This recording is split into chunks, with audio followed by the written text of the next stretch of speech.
welcome to the guests. I appreciate them being there. There are a lot of different announcements today. We've got some things going on which I think would be interesting to all of us. First and most important, probably for all of us, is the American Association of Woodturners, our parent organization, has decided to hold a symposium this year. It'll be a virtual symposium, July 10th through 12th. There are a few demonstrators there.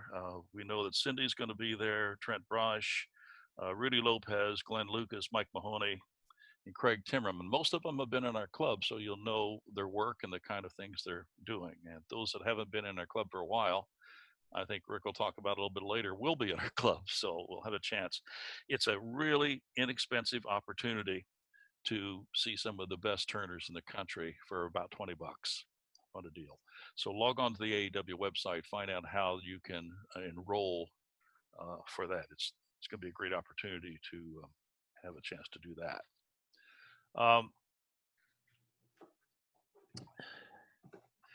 David, while you're there, I see in the middle of my screen right now, Dave Morris has an opportunity for us. I sent a note out to the email list that I have, which is the turning students. Many of you are part of that list. I couldn't send it out to the Bay Area Woodturners list because I don't know how to attach a picture. Dave, tell us about the tree. We have, can you hear me? Yes. We have a great opportunity from some very cooperative homeowners down in Tassajara.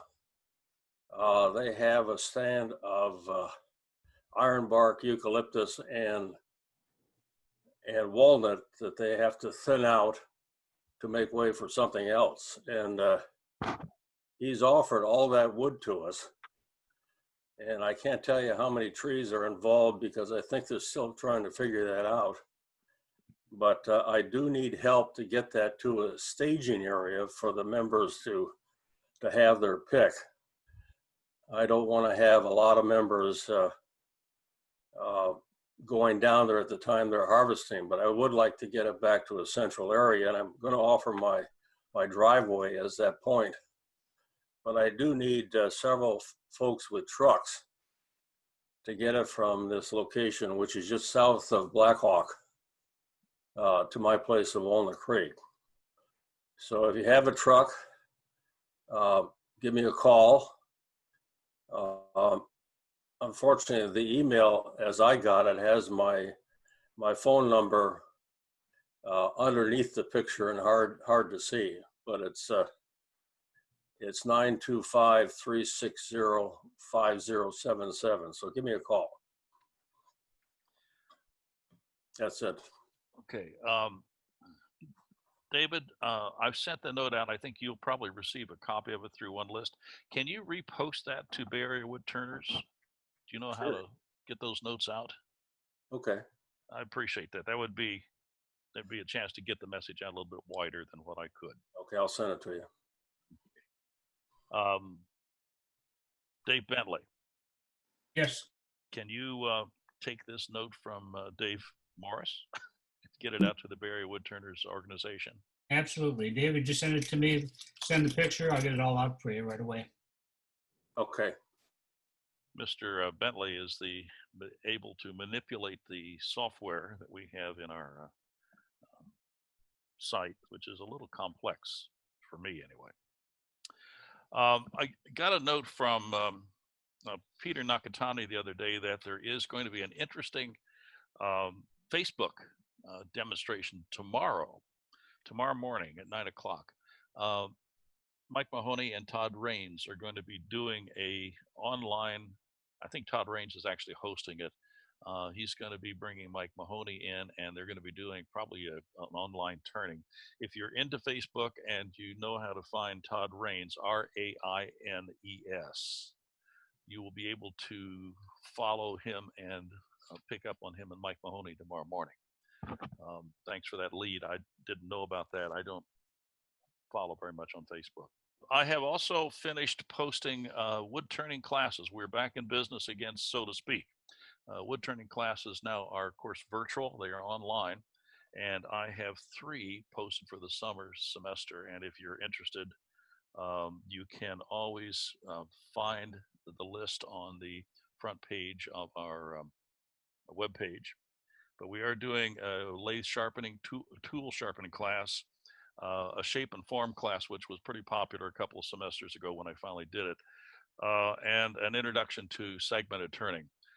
To register, you just go to Diablo.asap, ASP connected, and it will show you lifelong education as one of the sources. And inside of there's all the wood turning classes. The fees are in the $40 range, so they're really inexpensive. There'll be multiple sessions. They'll be on Thursdays, and hope we have some fun with that. But turning and sharpening have always been tied together, and sharpening has been something we've always had so many questions and comments about, and it has always been popular, and then we need everybody to have sharp tools. Last month, we also talked a little bit about starting to do some sawdust sessions. I think in talking to Bob Bley and listening to one of his meetings a few months ago, he used that term, and they have a get together. And I said, you know, that's something we need to be doing. And we've agreed to do that last month. You picked the date and times. And so for the next 3 months, we have topics that have been selected. And they will be on a Thursday afternoon between 1 and 3, about halfway between our meetings. So we can do meetings like this Saturday, and about 2 weeks from now, I'm going to be doing a sawdust session on care and feeding and repair of 4-jaw scroll chucks. It'll be on June the 25th. And the following month, Tony Walcott is going to take us through proper use of the chainsaw. And the following month after that, John Cobb has agreed to do one on safe mounting of your projects. In his classes, he talks about here's a safe way to mount your project, and here's a safer way. And so what he's going to do is take us through some of those techniques. So we're lined up for the next 3 months, and I think it'll be kind of fun. Mine's going to be not a slideshow presentation. I'll be in the shop with pieces and parts and oil and dirty stuff all over the place. So we'll have a chance to actually work on 4-jaw scroll chucks.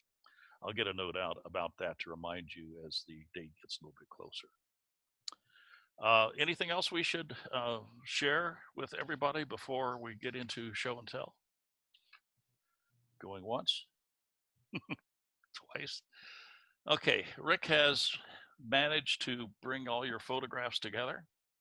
He's probably processed a lot of them, and he's put together a slide presentation, which will be the basis of our show and tell. Remind you again how we did this last month for anyone who was not there. I'll call on the names. I know how many pieces they have. Rick will put the pictures up on the screen, and that person has about 2 or 3 minutes to talk a little bit about what they've been working on. And Mr. Nolan will initiate the process with you and your piece. So Rick will take over getting these pictures up on the screen. And Bob, are you available to talk about it? But if you can hear me, that's Buckeye Burrow. It's 6.5 by 6 inches. It's got over 16 holes that I can stick my fingers in, and a whole bunch of other little ones. I got it at the symposium, one of the symposiums in Utah about 5 years ago. How did you do it? How'd you keep it together? Bob, come back. These are the pieces me and Jan Bloomer cut up the last day of the school. And it held together very well. I mean, I didn't have any problems with it moving while I was turning it. I was a little leery about cutting it off the glue block because there's a big hole in the bottom of it too. But this one turned relatively good. The worst part is Buckeye Burrow has a nice gray color when you turn it. But as soon as you start putting finish on it and that stuff, it turns black. So it's black and cream colored. This one was, needless to say, it was interesting to turn.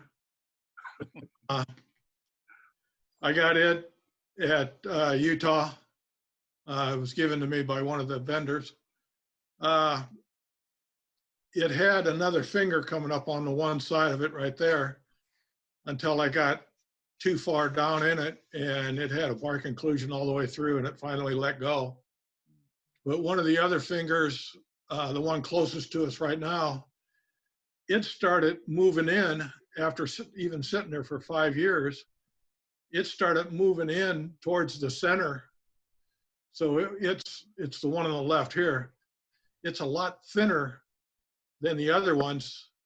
I finally gave up turning it because it kept moving in on me rather than centrifugal force blowing it out. It was moving in. So I kept cutting it, and I couldn't cut the other ones anymore, so I just gave up on it. But it all had to be all sanded on the inside, almost by hand. I can see the hand sanding. I was breaking fingers otherwise. Yeah. How did you support it? You tape it up or what? You know, once again, I put some tape around it originally until the piece right here in the front started coming off. And so I had to take the tape off because then it would just jump across the deal, and I cut the tape every time I tried to cut it. So I just put some vertical tape on it, and to be honest with you, hope for the best. I turned it from the end of my Powermatic, so I figured anything that comes off is going to fly away from me. But nothing came off after I took that first piece off because of the bark inclusion went all the way through. What tool did you use for the inside? I used Trent Bosch, his hollowing tools. And like I said, standing at the end of the lathe. What speed do you turn at? Jim, you put the new controller on my Powermatic. I turned it all the way up on the low setting. Oh, wow. He's Whatever around that, 12 or 13. so whatever that was, I turned it all the way up on the low setting. Someplace around 12 or 1300 probably. Okay. Very good. Thank you, Bob.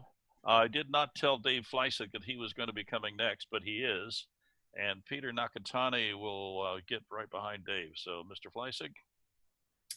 Well, this is the second of these fake decanters that I have made, mostly because I got interested in doing this stave work. And so it's all maple and yellow heart. And fortunately, the staves, there are 8 staves, and the segmented ring in the middle of the base is 16 segments. Unfortunately, I remembered to only put the little green veneer in between every other one, so they would line up with the with the lines above. And I got interested in this shape, and I just finished another one. Maybe I'll show it next time we get together, but I don't know if I've exhausted this. I tend to do these in spurts of, I get interested, I make 2 or 3 or 4, and then move on to something new. So it's basically 3 pieces that you work on separately for a while, the top, the bottom, and the stave section. And I have learned in doing this that when I'm working on the stave section, I set it up so that I've got a way to chuck both ends until the very end. And I go back and forth, and I do whatever hollowing I'm going to do before I join it to the top of the base, because otherwise I just can't support it. And other than that, I think it's fairly straightforward how it's done. David, the base, what is the wood there? Is that a solid wood? Well, it's hollowed. It was cut Not from. segmented. The yellow heart is segmented, but the maple part was a solid block. And then, I split it in half, and I hollowed each half separately. Interesting thing, the color is so much darker than the stave maple that it does not look like maple to me. Yeah, interesting to me too. I wish it were otherwise. David, you very do you much. know what kind of maple we're talking about? You know, I'm afraid to answer you on that. As far as I know, it's hard maple, and that's the closest I can come to it. Okay, terrific. Okay, that limits it quite a bit, actually. Thank you. Peter Nakatani and Bob Bean will cue you up next. Peter. Okay, so this is not a turning, but well, the little brass parts were turned on a metal lathe, but it's basically a pair of Fibonacci dividers. So it's a tool that you can use to help you judge the correct proportions. So basically everything there I made other than the screws, and it's ebony, and it's checkered ebony for the main body. It's, brass, and the inlays are, I guess the politically correct thing to say is recycled piano keys for the inlay. I don't know what else I can say about it, but that's about it. It's a beautiful piece. You can download plans on the internet for doing Fibonacci calipers, but I've never seen a pair as nicely done. Thank you, Peter. Yeah.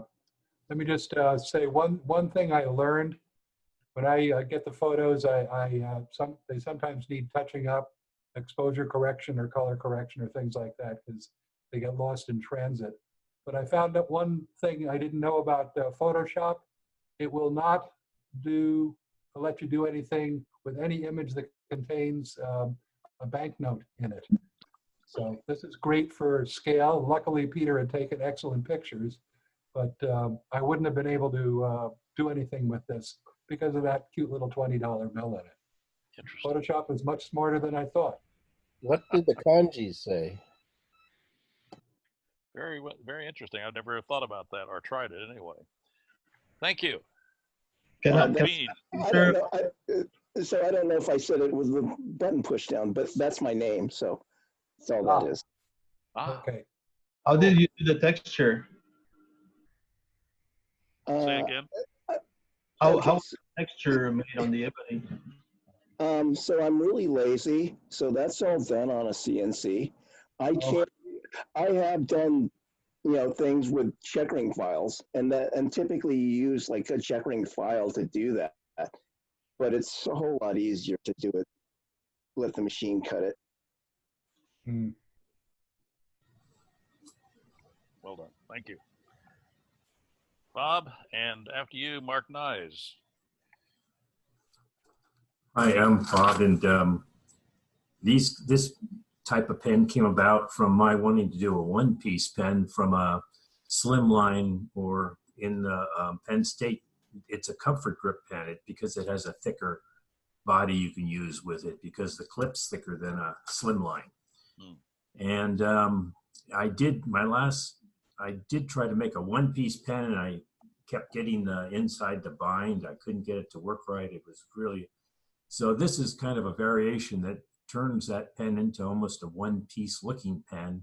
And what I did was it's a comfort grip from Penn State, but I turned the center ring, and that's separate. And how I do that is I drill a 6.5 millimeter hole in the center, in the beginning of the piece for like a 1/4 inch deep, and then cut it off.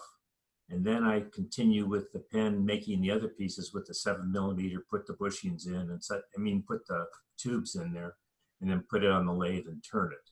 So I turned it with using 4 bushings on the lathe instead of 3, and the small piece in the center.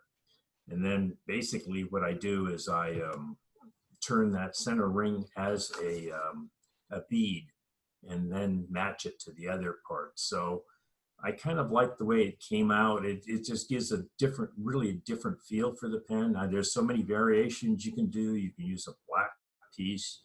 You can use a different color. You can change things like that. But it kind of got rid of my frustrations from not being able to make a single piece pen of the same material. And I was always, the center ring, the gold center ring, I was really never fond of. It's just something I said that, yeah, you can you have to do it, you have to do it. But it works well, and it's not that difficult to turn. For my finish on the wood pens, I use polyurethane. I feel that basically gives a very solid, good finish that's durable. And of course, the plastic pens, I use a plastic polish. So that's my variation on a pen, and I wish I'd been able to, you kind of learn as we go along in the club, and as everybody else helps us, we kind of get new ideas, and that's what the purpose of the club is, to expand our ideas past the normal, just ABC, and do things like the way it's in the directions. This is not following directions, but it works out nice as a result, and it's fun to do. So that's my take on the pens. The only other thing I did, not on these pens, and this is another thing that's kind of evolved. I've been turning pens for years, but I'm flattening the pens with a skew chisel on the for the final, and I use it as a scraper. It's a flat bladed skew chisel, and then with the plastic pens, I'm wet sanding to 12,000. But with the skew chisel, I start at 2,000, then go to 4,000, 6,000, 8,000, and then finally end up at 12,000, and then use a plastic polish. So I can look this next to my older pens that I use with the spindle gouge, and you can always see some kind of a little wave in them, and this just takes the waves out of it, makes a totally smooth pen surface, and that type of finish almost makes it look like it's clear plastic on top of it with sanding that method. So that's my pens. Well, one thing, Bob, is replacing the center band and the design you put has totally changed the look of that away from being a standard 7mm pen. Very attractive. Yeah. Thank you. Thank you. Yeah. Mark, Larry Batty, right behind you.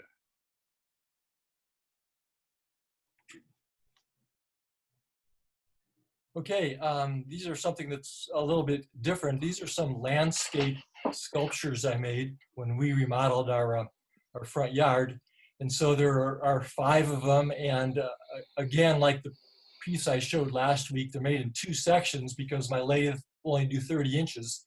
So I have a joint, and in that joint is a 3/4 inch dowel that goes 6 inches into each half.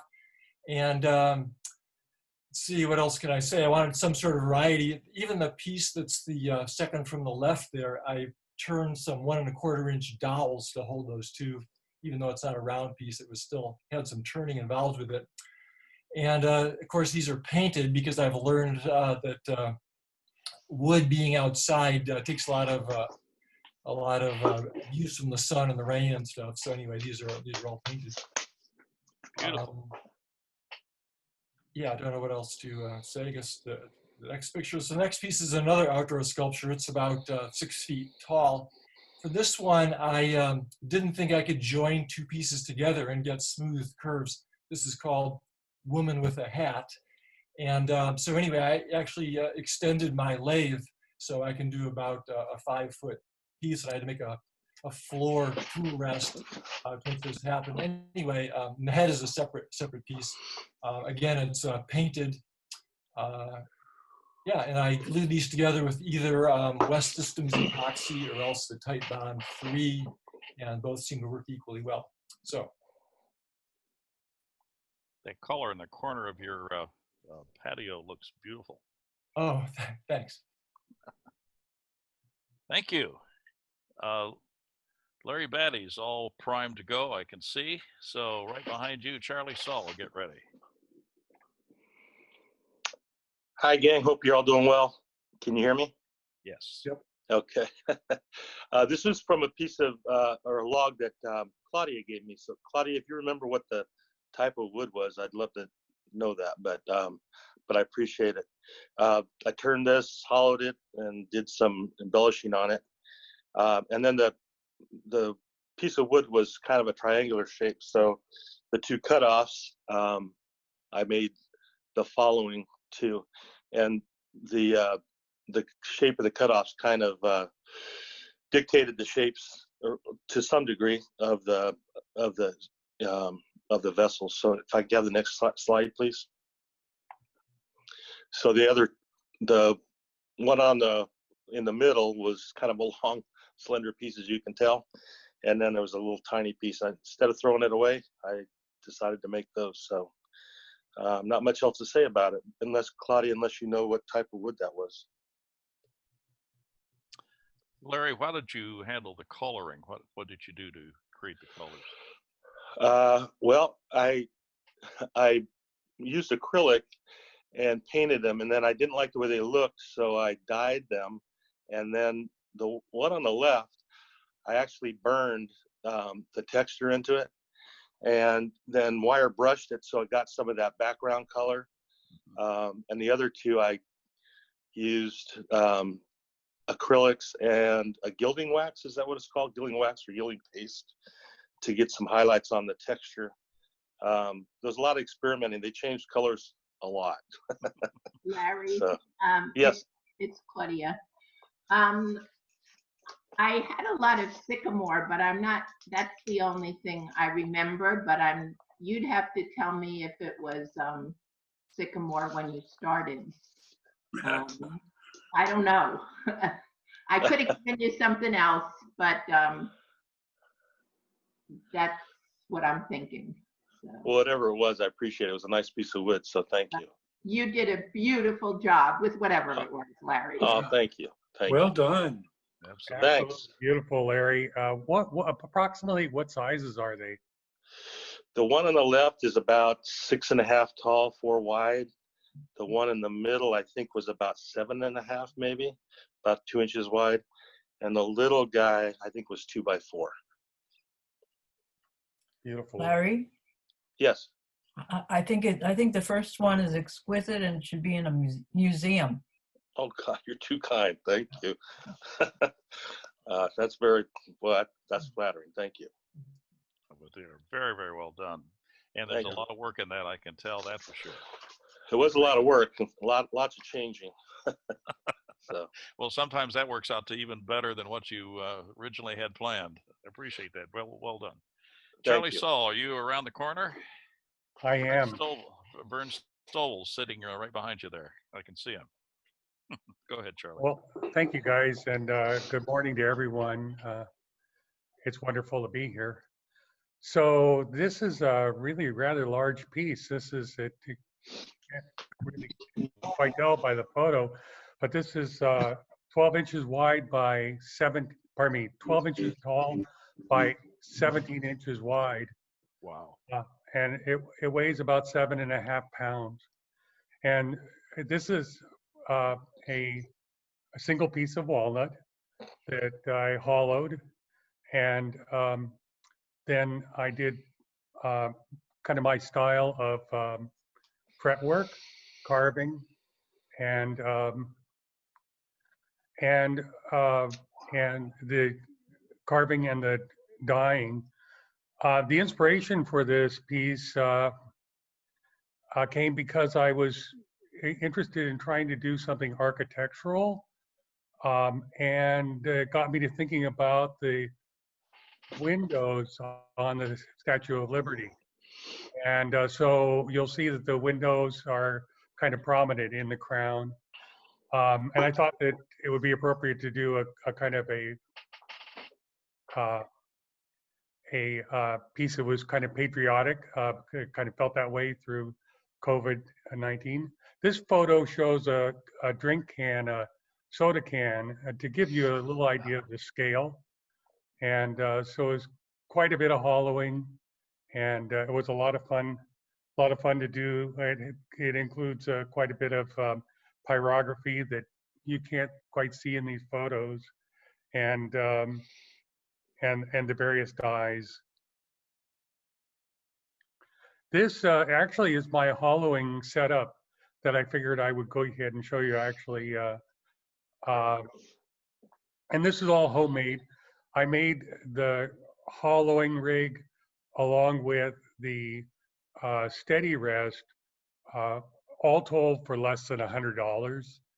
I'm not a professional welder, so don't look too closely, but this has really met my needs. I can do work up to just about 20-inch diameter by almost any length. I've done pieces up to 24 inches deep.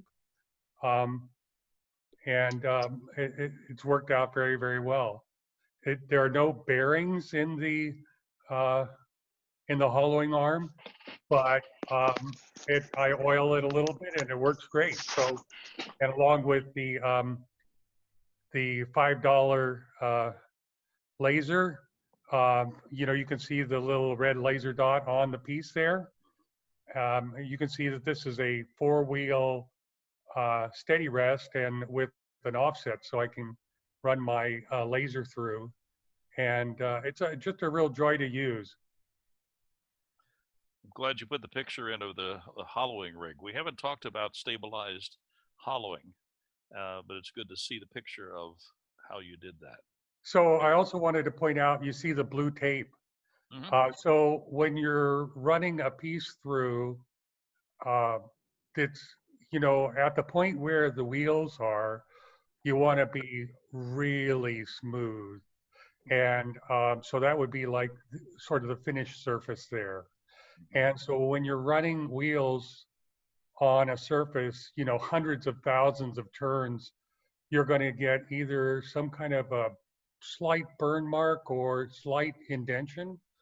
And so I have found that just adding a tiny bit of spray adhesive along with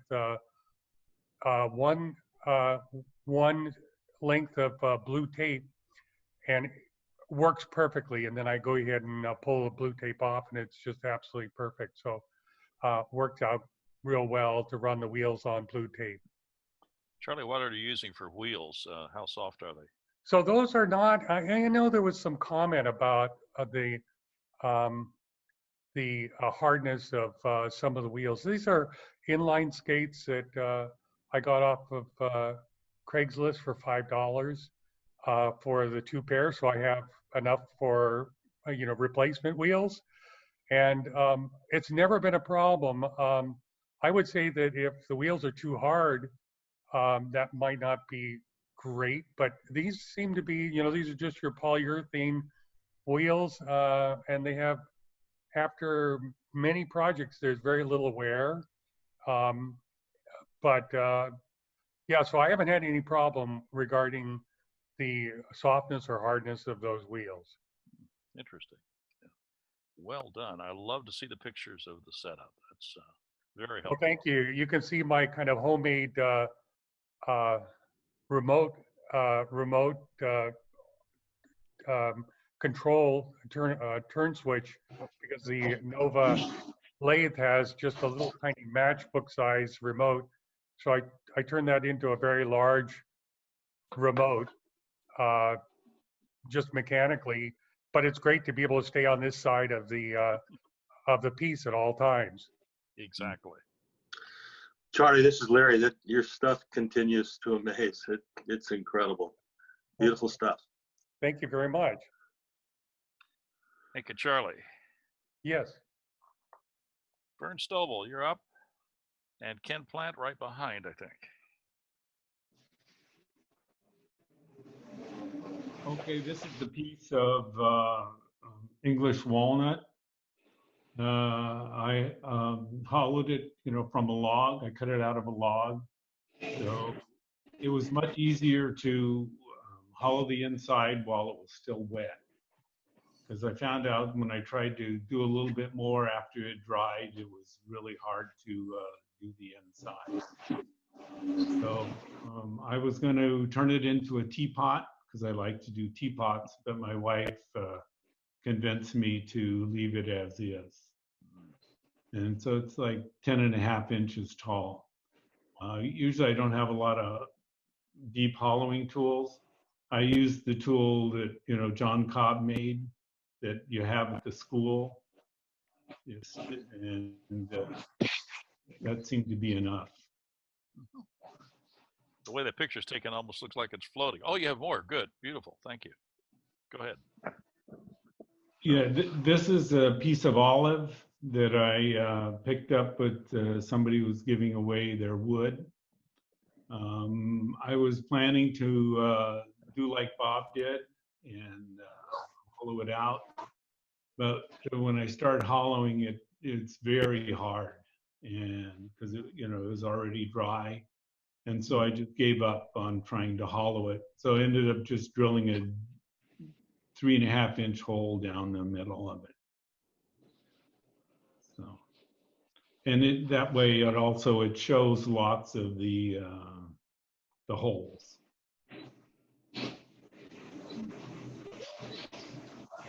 Thank you, Vern.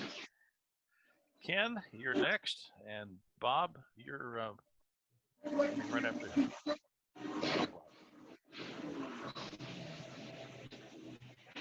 Somebody, we need to be sure we're muting our microphones when we are not on camera talking.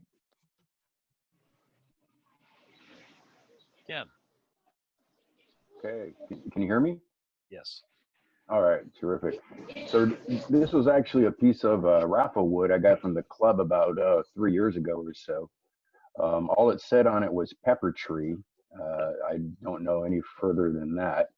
Anyway, what I got was about 11-inch square by about 2-inch thick, 2.5-inch thick. And I just recently started turning on it. And I intended to make like a fruit bowl or something. And then as I started turning, I got it round, and I started to see all the inclusions in it and whatnot. And I decided, well, I'm gonna go for a platter because I've never done a platter before. And so I just started cutting away, and it just started looking nicer and nicer. And the funny thing is, I took it off the lathe once. I called it done. And when I got it off the lathe, because I've never done a platter before, when I got it off the lathe, it was just too thick. And I showed my wife, and she kind of just hemmed and hawed. And so I brought it back into the shop, and I put it on some cold jaws, and took some more the thickness off the bottom. So as it is now, it's about 10.25 diameter, and it sits right about 1.5 inches. And then I would finish it up with a couple layers of wipe-on poly, and then buffed it out with some white diamond. So overall, I'm happy with it. It's sitting on our coffee table now, and the wife's okay with it, so it's good. Beautiful piece. The lines through there and the changes of colors adds a tremendous amount of character to it. Very much so. Yeah, beautiful. Well, I'm glad you made it into a platter. It displays very, very well. Thank you. Thank you. Bob, you ready with all your pictures, Mr. Bley? Oops. And Michael Hackett will bring you up as our closer here. All right, so I figured generally when we do these show and tells, there's only pieces that we can generally put in our car and transport to the club. And we don't usually bring in large pieces of furniture. I had started wood turning with furniture. So a couple of pieces that I'll show. This is a music stand. Almost everything is turned except the horizontal bars and the flat support. But the feet are turned, and the feet and the column in the middle, the dark piece of wood, those are cocobolo. There's a variety of woods in the notes, figured maple, zebra wood, tulip wood, but basically those are notes. And I was playing some music at one point, and I needed a music stand, and I needed something a little nicer. So the next picture shows some of the details on the back, which are also turned. There's height adjustment and angle adjustment, and the pins are turned. And it's a piece I occasionally pull out and actually use when I'm in quarantine and I start playing a guitar after sitting around for 20 years. So that's one of the pieces. The next piece, this is actually what got me into turning. I needed a lathe to make the turned pieces on here. And again, this is not something you'd normally take into a club meeting. It's a little bit hard to transport. It's 8 feet tall.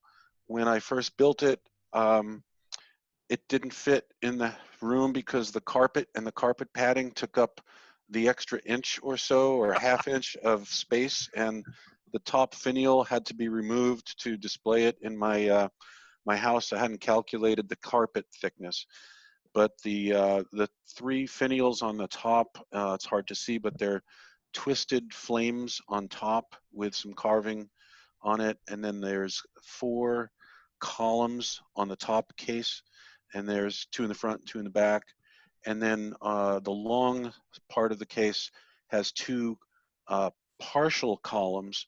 So you kind of glue them to sacrificial wood, turn the round column, and then remove the sacrificial wood, and you end up with, in this case, it's not actually 90 degrees, it's 120 degrees of the column on the corners in the front. And that's actually my very first turning, is with this piece. I made that in 1989, I think. But after that, I realized how much the instant gratification of wood turning is compared to taking, you know, maybe 1,000 hours to build something. So I fell in love with wood turning, and there's a lot of period pieces that have a lot of turning, and you just generally don't see those in the club meetings because people aren't bringing in large objects. So I just wanted to break it up a little bit and show something that's not your typical bowl or something small. And that's it on my two pieces. Bob, on your music stand, I didn't see a key signature. Yeah, a little artistic license. Then I love that piece. That's really nice. Thank you. Thank you. Michael Hackett, you get to close us out today. Hi, good morning, everybody. Good to see everyone. This is a piece of raffle wood, a piece of walnut that had mistletoe. And I don't know if Steve Griswold is here, but we had a fun time talking about what the mistletoe could look like and what could be unveiled in this piece. I had the whole round. I split it in half. This is the second of the two from that crotch. And I'm glad I kept going with this one. It's about 3/16 to 1/4 inch throughout, whereas the first one was a little thicker, and I felt like it was a little clunky when I was all done with it. I was satisfied at the time, but when I had the second piece to throw on there, I kind of powered through and kept going. Didn't have much movement. It was nice to work with in that way. But I just think it came out really nice. It's finished with poly and paste wax on top of that. But I think I got that matte finish just about where I wanted it. Beautiful, beautiful. I love the shot from the edge where we can see the thickness of it. There you go. And that thinness just adds elegance to it. Thank you. Very well done. Looks great, Michael. It's really fun to see wood come back from the raffle and see what it turns into. Yeah. Hey, Steve, good to see you. I've thought about you a lot through this piece. I'm glad you got a chance to see it. Yeah, it's terrific. Thanks. Another great job, Mike. Thanks, Rick. Thanks for putting everything together and keeping the group alive. So this is normally where we'd take a break and get some coffee and things like that. So you can do that if you want to, but we're going to power right on. So we have a wonderful presentation today. And Rick, you want to tell us about how we're going to spend the rest of the morning? Sure. You've already met Bob Bley with his wonderful tall clock and music stand. He's not going to be doing any of that for us today. He's going to be doing stone inlay. He's from the West Bay Woodturners, and Bob and I have been working hand in hand for quite a while now, trying to figure out Zoom. Let me spotlight myself. I've been missing basketball, as you might have guessed. This is Steph shooting a free throw. Of course, he made it. Nothing but net. It was great. And they won that game, of course. It was a couple of seasons ago. Anyway, so Bob and I have made a lot of progress in Zoom. We still have a long way to go. And the other challenge is Zoom changes periodically. So there's always new things to conquer. But anyway, Bob's been doing turning for a while. He during his 4 decades of medical device product development, he did have some spare time, which he used to make reproduction antique furniture, the like of which you've seen. He started turning about 33 years ago, so he's been doing this for a while. He is also, as a sideline, the inventor of the black hole dust collector you might have seen advertised in craft supplies or Packard catalogs. A very cool looking and efficient looking dust collecting device. Rick, while we're Bob, mentioning that, we have one installed on the demo lathe at our Bay Area Woodturners meeting, so you'll see cool. one every month.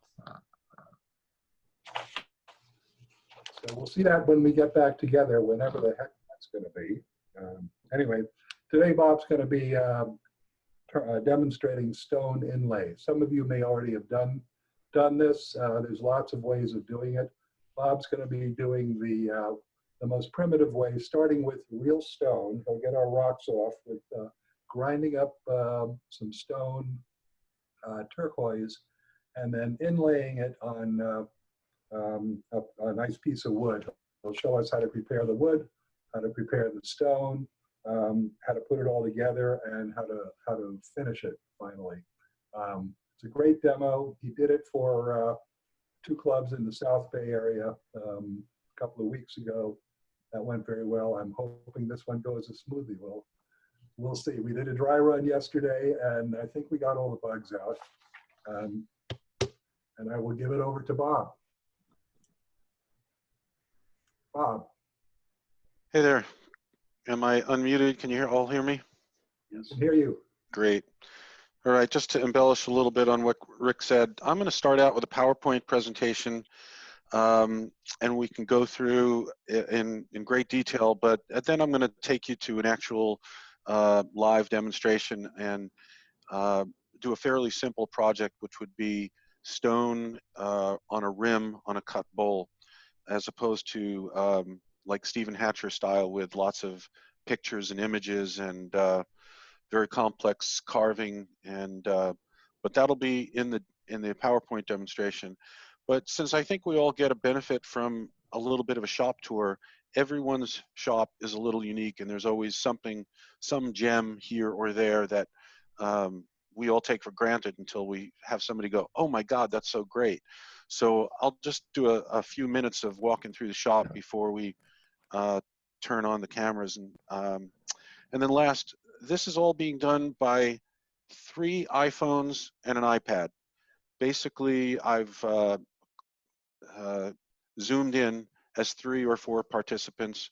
My laptop will have the PowerPoint presentation, but I'm going to be asking Rick to simply switch from camera 1 to camera 2, and they're just an iPhone dialed in like a participant with the audio off. So nothing too high tech here, and we'll see how it goes. Yesterday when Rick and I started it, my network was down, and I had to reboot the modem. So hopefully we won't do that, and the gardeners won't show up with the blowers either, so it won't be too noisy. So with that said, I'm gonna jump into the PowerPoint presentation. So I'm gonna walk through how to do the piece that's in the center on the bottom. And it's a fairly complex piece, but as you can see in this picture, you can do something as simple as the lower right, where it's, and we'll do that today, it's a cut rim with inlay, but you can basically fill any groove, any crack, any, like in the upper left hand, we've got fractal burning that's been filled with stone. The middle on the left, that was a laser cut shape, and I filled that with mother of pearl. So you can choose anything you want to do, but I'll do a simple one today. And let's see how I get to this next slide. Doesn't want to move. There we go. So that's, again, a recap. I'll crush some stone. I'll show you how to filter out to the different sizes, how to transfer a pattern onto the wood if you wanted to cut out a pattern, how to fill it, how to sand it, polish it. But we'll start out with the easiest way to get stone is to just buy it from someone like Craft Supplies. They make it in a fine powder, and they also have like a fine crushed version that's fine particles but not as dusty. It's a nice complement. A lot of colors available. You don't have to crush your own stone. But if you want to start to get to larger pieces, then they sell larger pieces of stone, then it's best to buy your own, crush your own, and sometimes when you're polishing through a big chunk of stone, you can actually see the grain in the stone, and it kind of makes it look like real stone and rather than plastic. All the different stones have different hardnesses. This is a chart put out by Stephen Hatcher, and if you get too hard, it means the sandpaper has to do a lot more work, and or your diamond grit paper or grinders have to be pulled out. So the best thing is to work with stone that is not too hard. Turquoise is about as hard as you want to go. A 5 or a 6 is about as hard as you want to go. After that, it's just too time consuming to start to grind down. There are bulk stones available. You can get them on eBay. That's the easiest source, especially now that there's no gem shows or local clubs, but you can get quite a lot of things on eBay. Be careful you don't get anything that has some brown in it. Basically, if there's brown discoloration, when you crush it up, everything becomes brown, and it really dilutes the color. And also, you have to be careful. A lot of the stone out there is basically dyed. They take howlite and they put it into any color you want, and the color only goes so deep. So as soon as you crack it and start to powderize it, it's basically white inside. And I do that a lot. I'll use a lot of dyed stone, but I'll sample it first and make sure that it's not white inside before I devote too much to it. On the left is an example of natural real stone that has the imperfections in it, and if you tried to grind that up, you would just end up with a brown mess and you'd get no color. On the right side is real turquoise, and it's just too expensive to use in large quantities, so you have to be careful, and that's why the purchased stuff at craft supplies, it's not actually real stone in many cases. It's dyed, but it's very uniform color and very consistent. The way I crush stone, there's many ways to do it, but I basically have one pipe that slides inside the other pipe, and I put the stone in and I bash. I'll show you live how we do this later. I bash the stone up. The more times I hit it, the finer it gets. And I avoid the galvanized cap because the galvanized chips off, and you'll find little metal particles in your stone. There's another way to do it. Have sometimes the pieces are too big to drop into the pipe, so you have to start somewhere. You want to make sure you're wearing glasses, lung protection, eye protection, and gloves are good because this stuff will really dry out your hands after you've handled these stones enough. Some of these stones are too soft. If you take something like calcite and you hit it just once, it'll go from a large stone into these nice sized crystals. You hit it twice and all of a sudden you got powder. So you have to practice with each stone to feel how far you can go with it. And it's just a kind of learning curve. With calcite, hit it once, check it, hit it second time, check it again. With turquoise, you'll hit it 15, 20 times before you get a good distribution of stones. It's nice to have this crystal sizes in the calcite. Then you'll start to sieve the different sizes and separate the large from the small, from the fines to the powders, so you can determine how you want to lay it into your piece. You can get these sieves, eBay, Amazon for different prices. You don't need the big, highly expensive copper scientific sieves for hundreds of dollars. But after you sieve them, you'll store them at different sizes. I like to use clear containers. This way you can see the color of what's inside. Occasionally, I'll use these pill containers that are tinted, but the clear ones give me the best visibility as to what's inside. And definitely mark them, label them. You'll think, oh, I'll remember that. Just like all the pieces of wood you have laying around that you think, I'll remember what that wood is. And then a year later, you're asking somebody, what was that wood you gave me 2 years ago? Because you don't mark them. So the same thing will happen with the stone. In a matter of days, you'll forget what type of red that was. To apply the stone, it's hard to sprinkle it right out of that holding container, and you don't want to be picking it up with your fingers. So just grab a piece of tubing. This is a pen insert that's been cut at an angle and Dennis Lillis told me how to do this, and I've been using this one for a couple of years now. You can just grind it at an angle, but any little swizzle stick, tube, or soda straw will work. Sometimes the colors available aren't exactly what you're looking for, so you might mix colors to start getting highlights. I think I'll show it in the next. I wanted to represent the bark on a birch tree, so I started mixing the black and the white, and so just like mixing paint colors, you get to mix stone colors as well. And then you got to test them.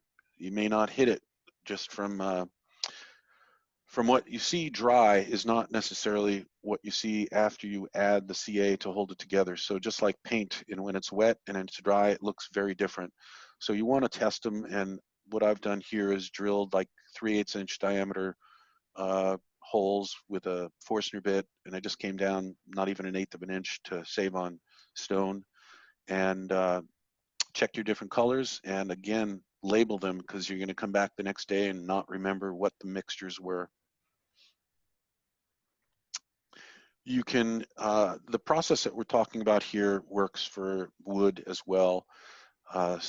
Coffee grinds, ebony powder, whatever wood you're working with turns into shavings, turns into dust, and you might as well capture some of it and use it later, because you'll have a nice variety of fillers to use to fill your cracks, and it'll always be available, and it's usually right on the floor, right next to what I'm working on. So we'll talk about patterns for some complex configurations at this point. And before I go too far, if you have questions, I'm not sure the best way, feel free to interrupt me, maybe send a chat message to Rick, and he'll stop me every once in a while, and we'll go through a bunch of questions. I don't want to get too far and have you forget questions from 5 or 10 minutes ago, but by all means, feel free to interrupt or ask me how I did something. So you can get your images from anywhere. You can certainly Google, if you Googled turtle images, you can then define it by turtle images sketches, and it'll be just the line drawings rather than photography, which is sometimes easier to use a line drawing than it is to use a colored picture. You can transfer with transfer paper. There's carbon paper. There's all sorts of ways of transferring your image, and this is showing how the transfer paper is whiter and more opaque than just using a white pencil. And so depending on the wood that you're on, it's hard to draw with a pencil on walnut because it's too similar in color. So I chose a white pen or a white transfer paper to go onto the walnut here. But drawing by hand is also often great, especially if you know how to draw. See one thing blinking, but feel free to ask me a question if you've got. So after you transfer a pattern, you start cutting out the pattern. There's a lot of different bits out there. Basically anything that goes in a Dremel tool or a Fordham tool or whatever carving tool you have. You don't want to use those fine diamond. They're just for basically polishing and really fine work. You need to hog out the material.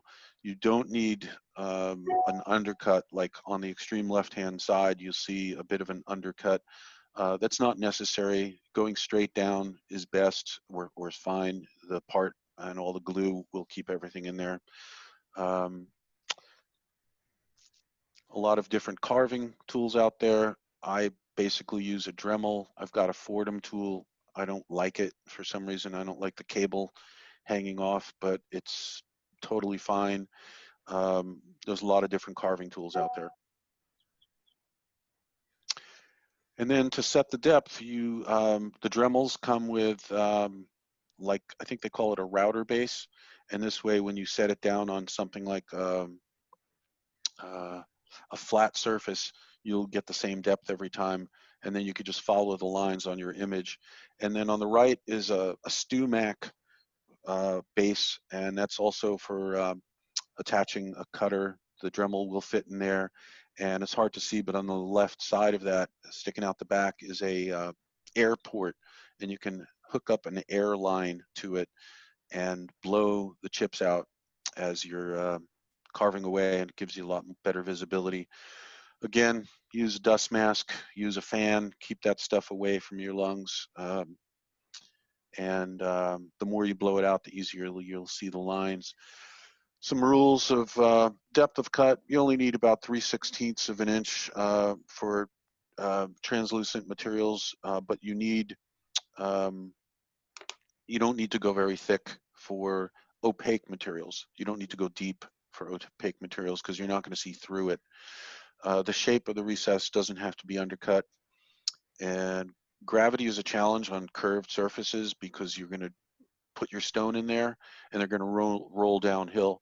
If you try to do it on the outside of a hollow form on the round surface, you're going to need to manage it somehow with dams and putting a piece of something somewhere to make sure that the stone doesn't roll away on you. It's very easy when you're doing the rim on the surface of a cut bowl. I wanted to show you how easy this is. This was my 8-year-old niece many years ago, and you can see she's got the eye protection on, the ear protection on, and she's got a Dremel, and she's dremeling away the shape of this tree, which she then filled and ground, and so she was able to make a fairly complex piece for her first try. This is the piece that was the birch trees, and you can see some of the black and white that's mixed in there, and it's hard to see, but there's some green leaves in there as well. This is a piece I had in a gallery, and it just sat there forever and it never moved. It's about 18 inches in diameter, and it's a gorgeous piece of wood, but it might as well have been a gorgeous piece of granite also. There's no special features about it, and I eventually took it back and decided to add some stone. So this is the piece we're going to go through and add a tree and a stone rim. Here is basically the tree pattern cut out, and everything that goes into this first cut will be generally one color. You wouldn't want to try to do, let's say, leaves on the tree right next to it, because all of the color from one drop into the leaves and you can't keep the leaves green. So basically you'll cut one color at a time, fill it, grind it, bring it back to flush with the wood, then you start cutting the next feature. In this case, the leaves are the next feature. Here's a similar piece where the tree and the bark and the branches are all cut in, but no other leaves or features are cut into this piece. These are all about 16 inches with some curve to it, and then this piece will end up having the branches reach out onto the rim. This is a piece I'm starting to work on. The pattern hasn't been transferred yet, but this is a way to just kind of visualize where you might want to put things, where the leaves go, where the flowers go, and this is starting to get fairly complex because when I look at something like a flower, the whole flower is the same color, but how to differentiate one petal from another petal and not make it look like a big blob. Anyway, going back to that first piece, first I dropped in large calcite stones, then I started dropping in turquoise next to it, then smaller calcite, then black powder, and I'm starting to basically fill in the bottom of the tree by the roots and the trunk of the tree. I'm not getting up into the branches just yet. I'll start to change color a little bit and let the color drift to something, a slightly different combination. But basically, I'm filling it from the bottom up to the top of the tree and dousing it with CA. The rest of the tree is filled with smaller mixture. You can't put the giant stones into the small features. So the stone will start getting smaller and finer as well. He didn't reply yet. I don't know. Let me call him back.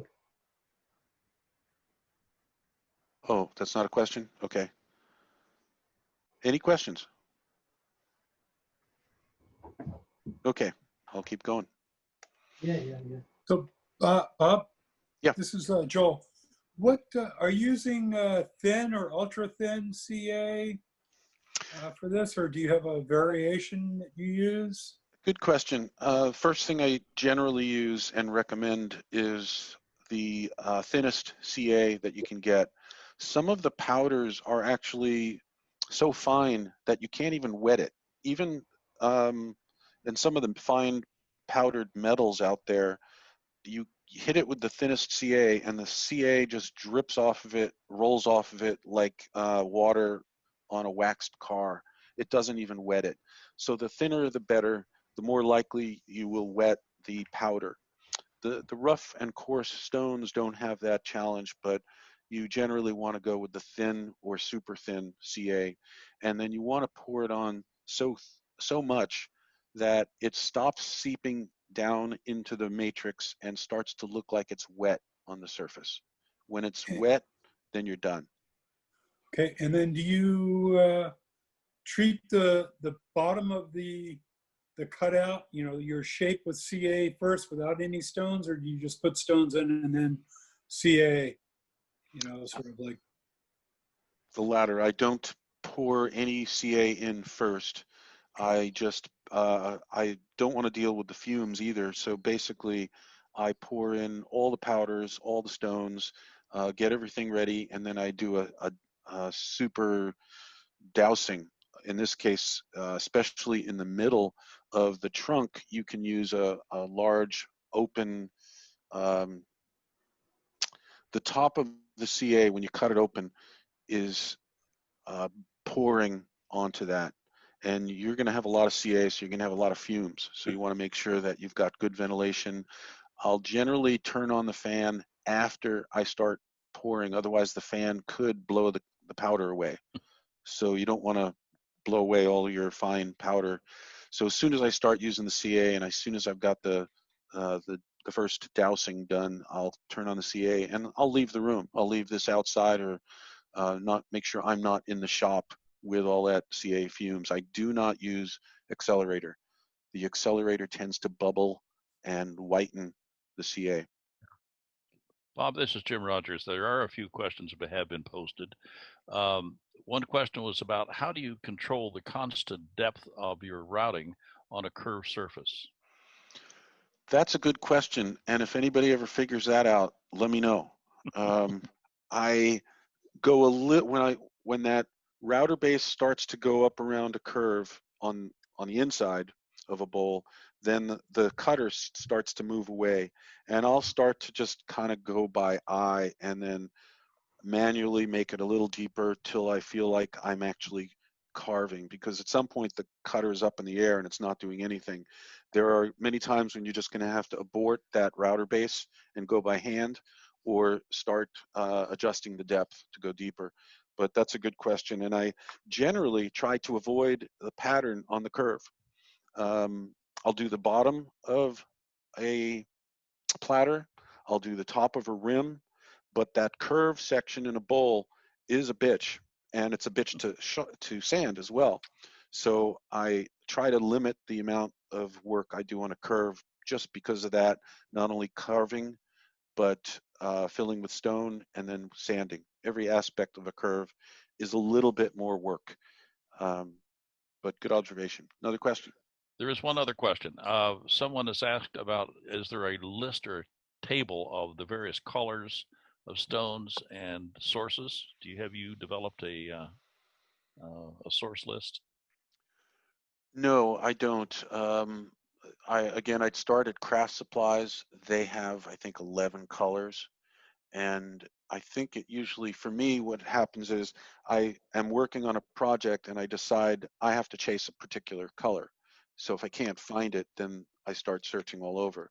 I may be looking for something that's translucent. I may be looking for something purple, and there is no purple. I haven't found a purple stone. So I'm starting to mix a red coral with a blue lapis and trying to get there. But I don't have a cheat sheet for all the colors. Okay, thank you. That's the questions of the moment. We'll come back in a little while. Yeah, great. Keep them coming. Okay, so I'm starting to work up towards the top of the tree, and I'm using a lot more turquoise in this case. You can see it going over the curve, or around the curve, and up onto the rim. But I'm doing most of the stone work before I'm doing the sanding and grinding. So sanding or grinding or whatever is next, and a lot of sandpaper is not hard enough grit to work through the stone. The ceramic materials are good. The Cubitron 3M makes this the blue, or it's like a purple disc, the sanding glove. That's what I use. I basically start with 80 grit and take all the stone down with the 80 grit to almost flush or flush, and then I start to just grab any old paper and or the paper that I use in general for wood, and go through all the rest of the grits to polish things out. Some of the harder stone requires a little bit more aggressive grinding. I'll show you some examples where I pull out different grinders, but it's only because of the stone being more of a solid stone, where I started with a big chunk that needed to be ground down as opposed to the fine powder, and the diamond discs work too. Another, So, yeah, go ahead.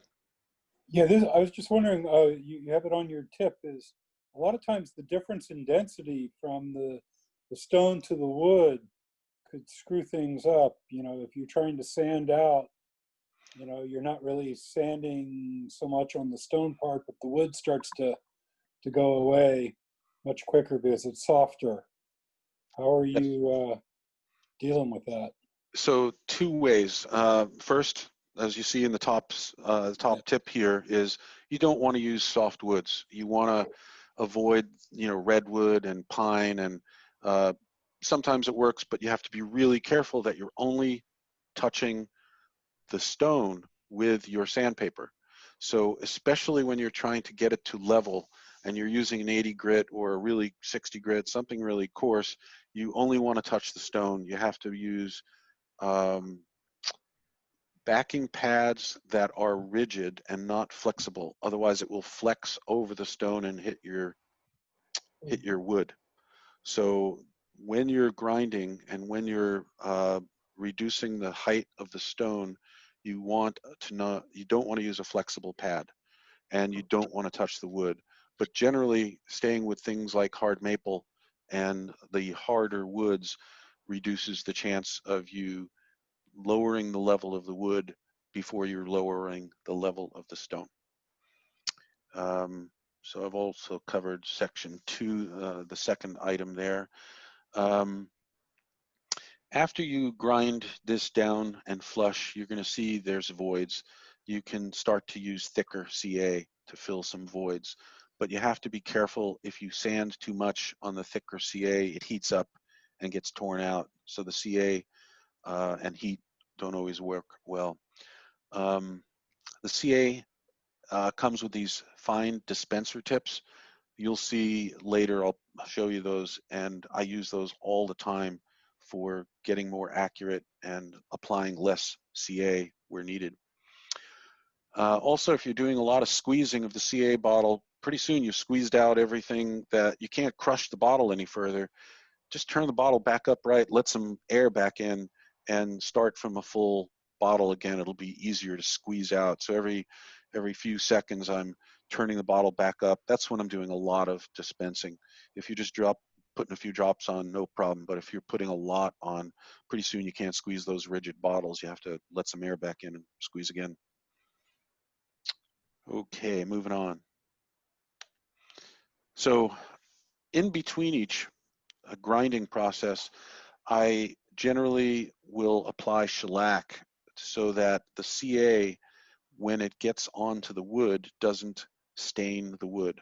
Some woods are much more forgiving and you can't see that the CA has been saturated in the wood there, but anywhere near the pattern you want to shellac. It's a good practice to lay down shellac before you do each color, before you add more CA. but it's acting like a sealer for the CA. You're gonna have holes. You don't just fill it and expect it to take everywhere. So you're gonna have to do your rough sanding first, add some shellac, and then repeat. You'll probably repeat a few times. So after the branches of this tree have been done, and I'm now milling out with a Dremel tool, and this is by hand without that router base, but maybe I have a V-shaped cutter on there, and you can see the pattern is not, there's a little bit of a point there, but I'm grinding all the leaves away, and then I fill those all with the malachite, which is green, and it has to be fine powder. You can't put large chunks into these fine little details. And this is what the green leaves look like after they've been rough sanded. Now, if you cut a rim, if you cut a groove on the rim of like a salad bowl, you have to be careful you don't go through these existing voids, because the voids, when you fill the groove with stone, the stone is just going to fall into the void on the side, and you're not going to get a nice clean cut and a clean edge on your stone. So you want to fill all of these voids first. Anything that you're going to put stone in has to have a clean edge. So just look at the real estate that you're going to cut into and fill. And if you see that it's going to go through any cracks or voids like shown on the left here, fill those with some sawdust or something complementary to the wood. Otherwise, it's going to get filled with, in this case, turquoise. So here's basically, I've cut a rim in the bowl. I started to fill it with the large stones, and then you start to fill it with the fine powder. But you want to make sure you fill right up to the edge of the, in this case I said crack, but this is the cut groove. You want to fill all of those spaces. You don't want to see any edge showing before you douse it with CA. This on the picture on the right shows the tip that I was talking about. Those are the tips that you want to add to the CA bottles when you're trying to get good aim. And then on the left, the picture shows it kind of looks wet.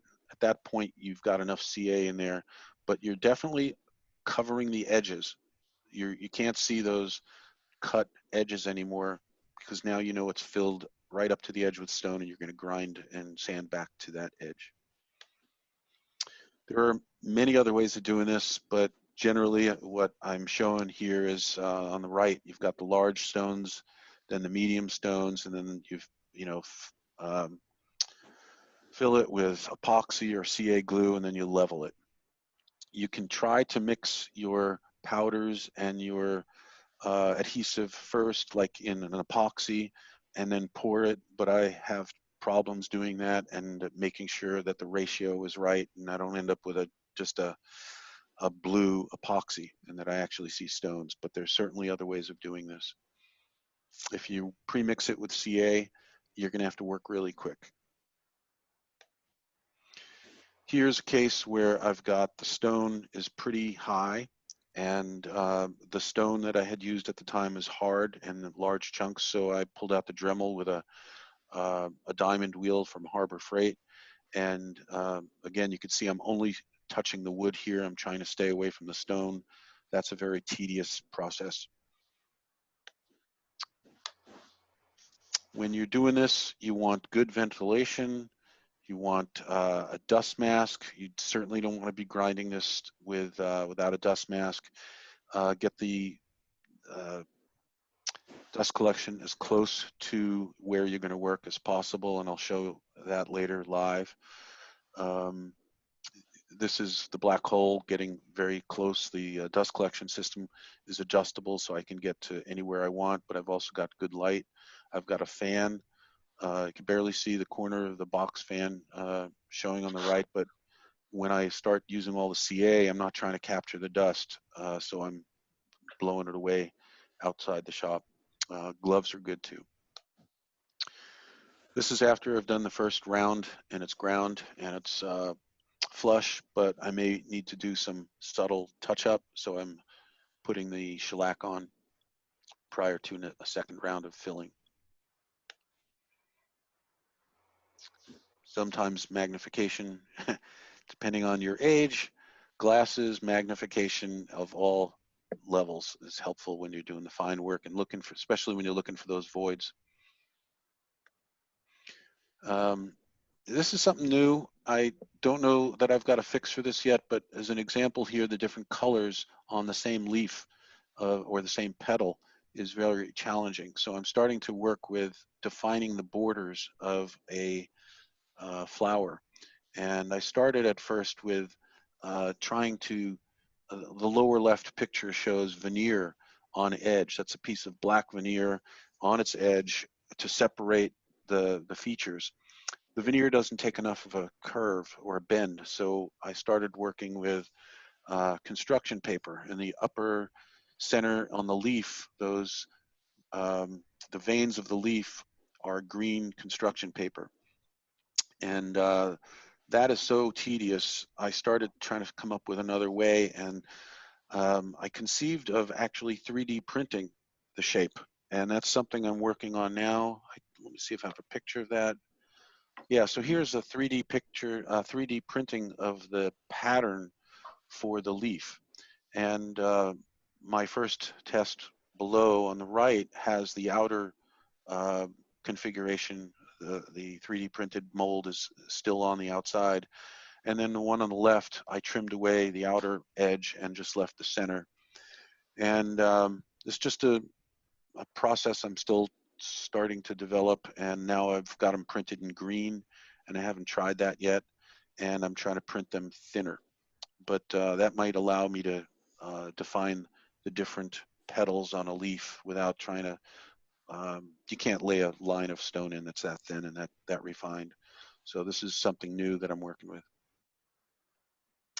So this was the piece before we did the stonework on it, and that's the finished piece. It's got this, the tree and the cut rim that's been filled, and the project we do today will have the cut rim because that's fairly simple, but it shows a lot of the different steps. A little bit more detail on the tree. This is the other piece that was similar. That's got the branches going up on the edge. A couple of other pieces. This was fractal burning that, in this case, I do the fractal burning very, very deep and keep it burning for a long time so that I can have enough depth and thickness to fill. And then the piece in the middle was laser cut. Oh, actually, that was cut on a rose engine. The shape was processed on a rose engine, and then I filled that with turquoise. And then the rim was cut in the middle.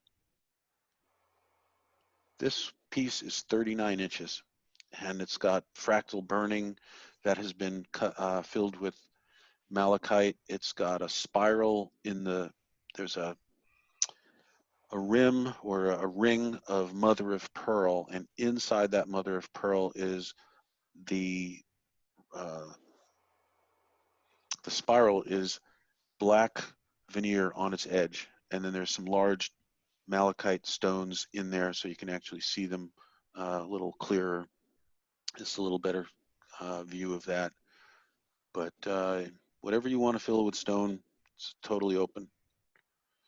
Here's another couple of pieces. I tried to create the roots and the branches from fractal burning, and then I carved the middle of it. I don't quite like the way it came out, but just again, different variations on things that you can do with stone filling.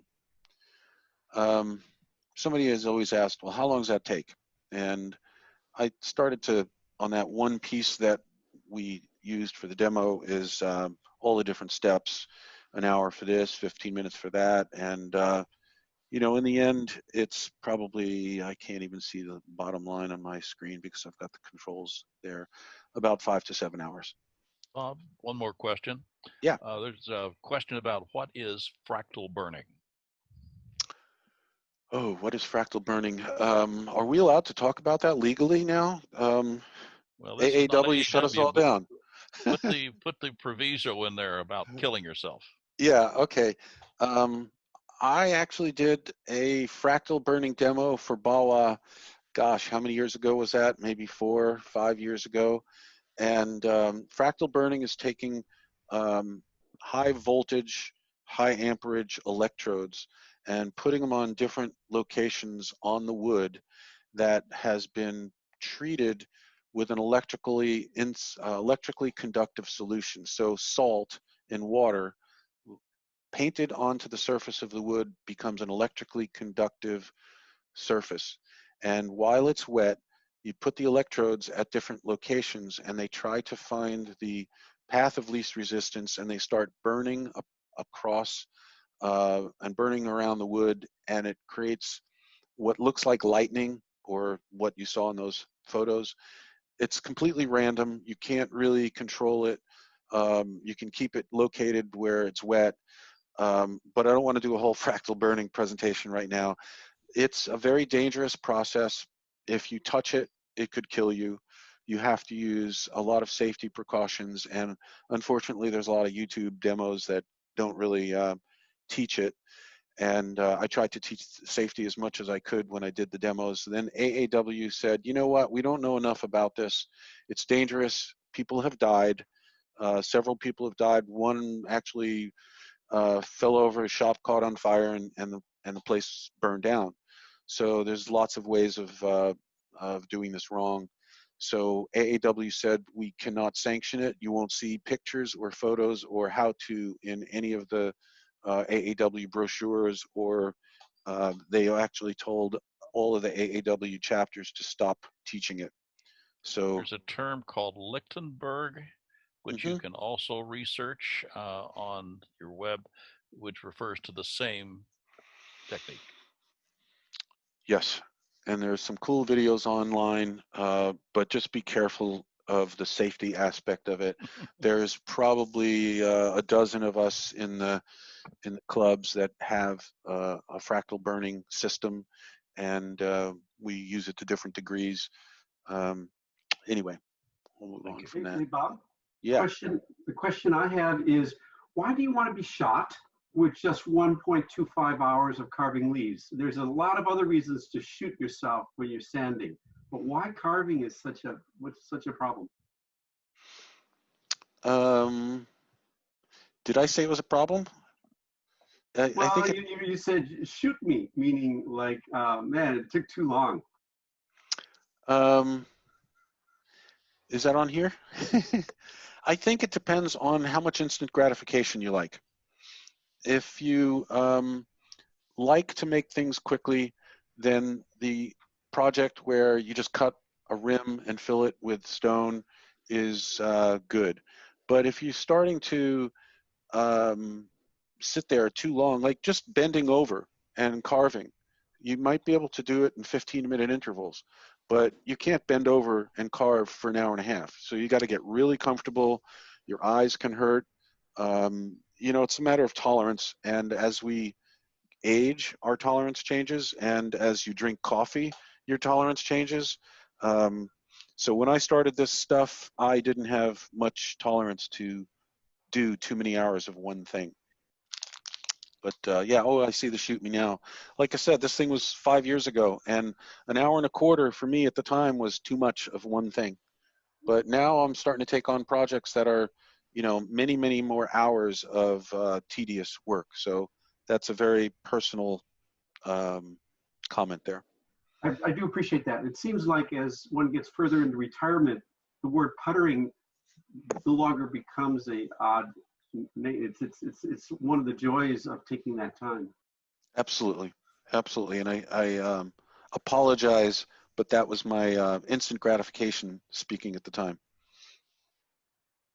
And yeah, I don't feel that way. I'm almost like now I'm looking forward to finding something I can get lost in for an hour and a half, and I might enjoy it. So yeah, it's all a matter of where in history you are. Thank you, Bob. All right. I don't know. Maybe that's the end of the presentation. Ah, it wasn't moving.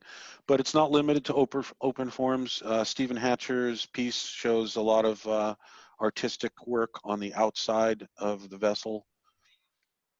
And any questions? Go ahead and shout them out. When you use the sort of shellac to in between coats of CA glue, do you have to be careful to keep it off the stone inlay? Or does it interfere with the next layer? No, not at all. You don't have to be cautious of that at all. You can get shellac onto the stone. There was another question that came in on chat. Have you tried to carve the inlay to add highlight in the second inlay? So carving through the stone to add another stone? Yes. I have tried that. I have avoided it. I don't know that it's really that much of a problem, but sometimes I've had problems carving through the stone without tearing out bigger chunks than I want. It didn't have the same fine detail edge that that I might have been looking for, but I'm not going to say it's not doable. I just don't have a lot of experience in it. There's been times like I'll carve out a bird and then I want to put an eyeball right in the middle of its head, so I had to carve out that eyeball from the stone, but I don't necessarily get the control in the stone that that I'm looking for. Yeah, another question, do you remember where you got the clock face and mechanism for your tall clock? Yes, the mechanism lasted 25 years and I had to buy another one a year ago.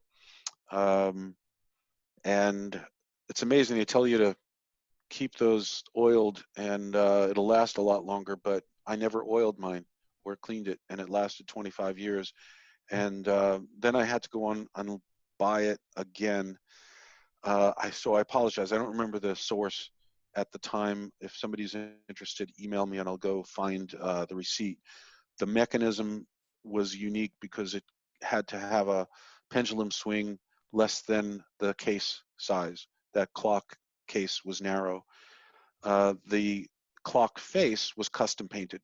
So I went to a person who did antique clock dial restoration and had it painted, and it literally has my name and says Santa Barbara, because that's where I lived at the time, and people would usually put you know, where in England the piece came from.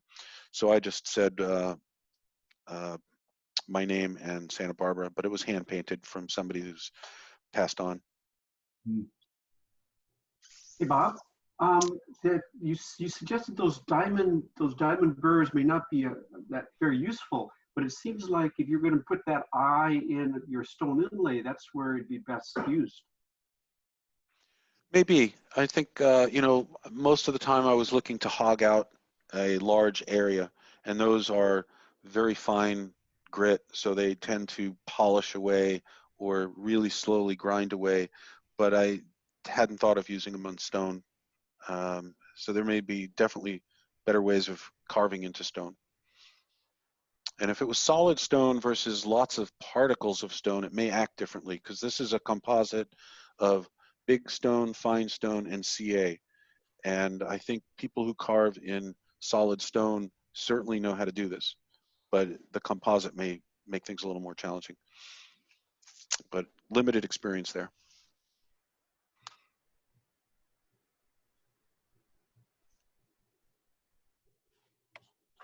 Okay, you paying attention to the chat? Because I see a bunch, but I'm not. We're pretty well caught up on it, except for the last comment about clock kit, which is a source for all sorts of clock mechanisms and parts. Yeah, it's spelled Klockit. Correct. I've ordered stuff from them. All right. Okay, so what I'm going to do now is I'm going to switch over to a particular camera, and let's see, cam ones, and then I'm going to do a real fast walkthrough of the shop so you can see what might be different in my place. And then I'll take you over to the lathe where I've got a piece set up at different stages. Actually, I'm going to come back to the workbench first, and we're going to crush some stone. So, Rick, if you could switch me over to, let's try cam 1. Okay. And then if that's the right camera, yep. Okay, I'm going to grab that. I'll try to not make the camera make everyone sick, but I'm going to show you basically, this is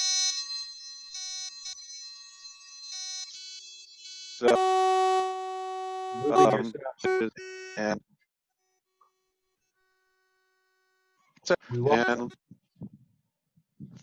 the lathe is on the corner of the garage. I've got a dedicated vacuum pump nearby. I've got my tools on the wall here, and they are specifically not held with magnets. I used to have all the tools held with magnets, and they would get magnetized, and they are hard to move on cast iron tool rest. So don't magnetize if you can. I've got the black hole dust collector connected to a 6-inch PVC dust collection system. My dust collector is on the outside of the shop in a tiny little shed dedicated to just it, and it comes in from that far corner, makes 2 45-degree turns, and then just comes straight to the lathe. So it's as few turns as possible, and then I get the best vacuum that I can.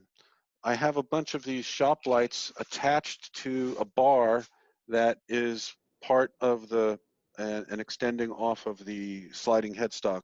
So whenever I slide the headstock back and forth, this bar and the 2 task lights attached to it are always traveling with it. And then I've got a third task light here that's attached to the wall that's adjustable as well. And then you can see there's a little, basically this is a selfie stick with just sticking out of a piece of wood, and that's going to be positioned for the for one of the cameras. And then I've got another iPhone. Oops, I didn't mean to do that. This iPhone is just held in a gooseneck lamp and a clamp, and that's another position for one of the cameras. Walking over to the, actually I'll show you this first, get the lighting better. Sorry, is that too quick?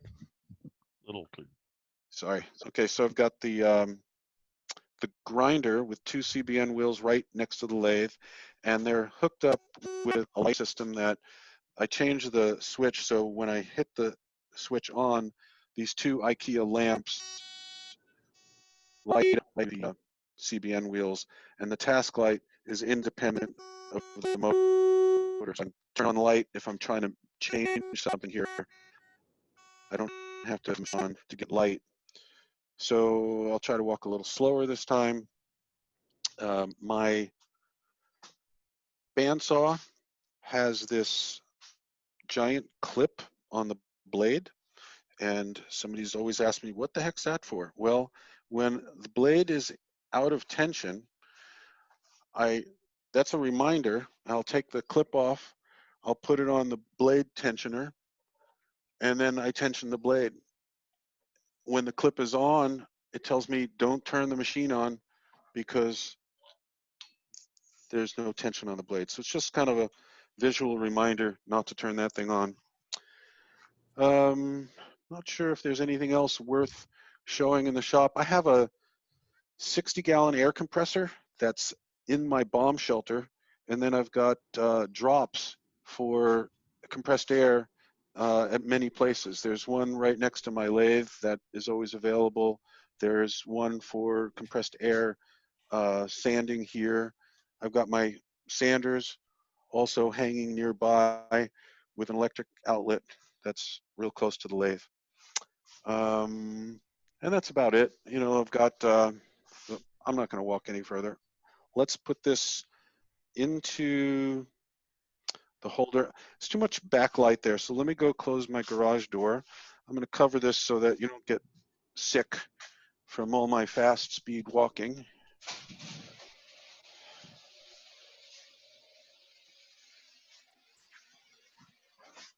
And now I'm going to put the camera in location for cutting this piece of wood.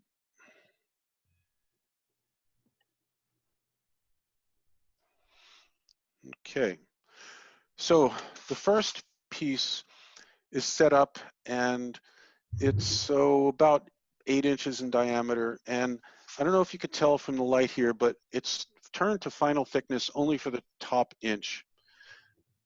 Everything below it is not turned yet to final thickness.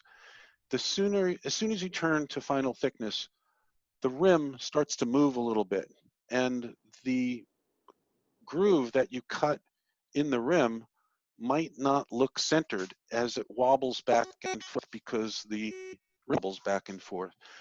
So when you cut a groove in the rim, you want to make sure the rim is very well supported by the wood and is not going to move.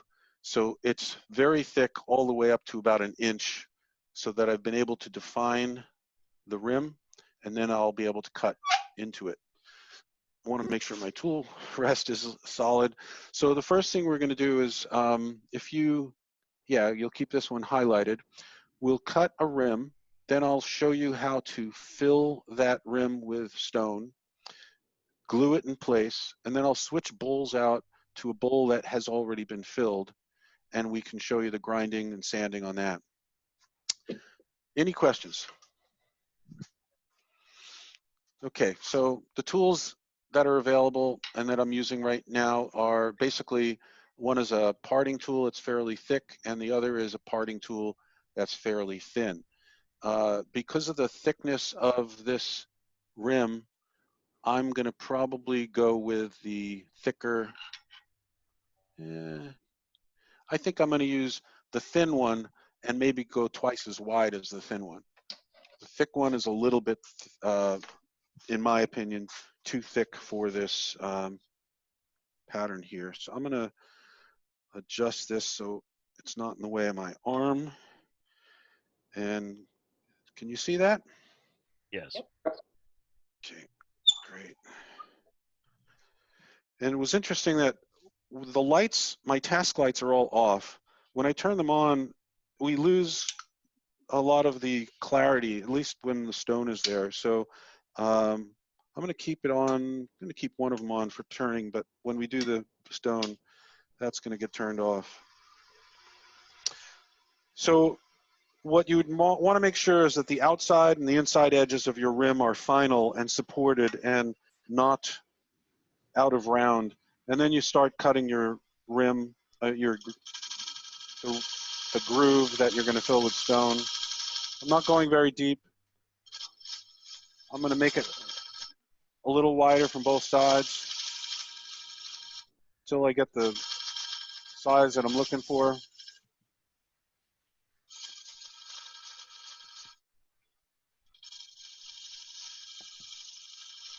That's probably good enough.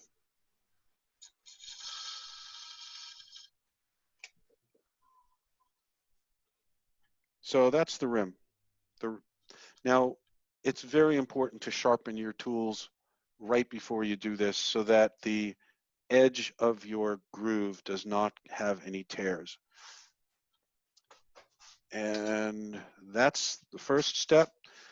And I'm going to ask you to switch to camera 2, I think it is, the overhead. Yep, we're there. Hey, Bob, how deep was that cut? Oh, 1/8 of an inch, maybe. Cool. Are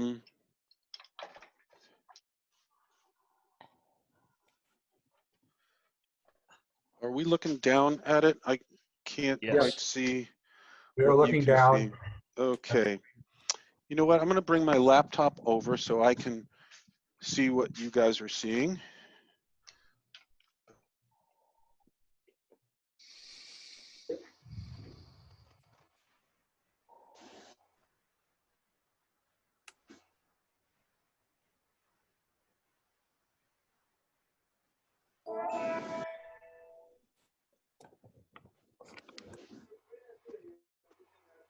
We see you.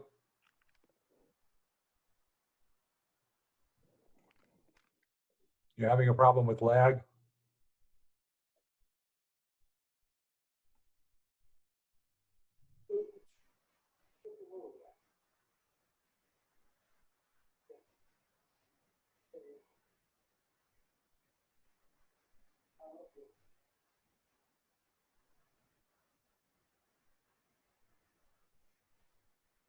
I think we lost your mic, Bob.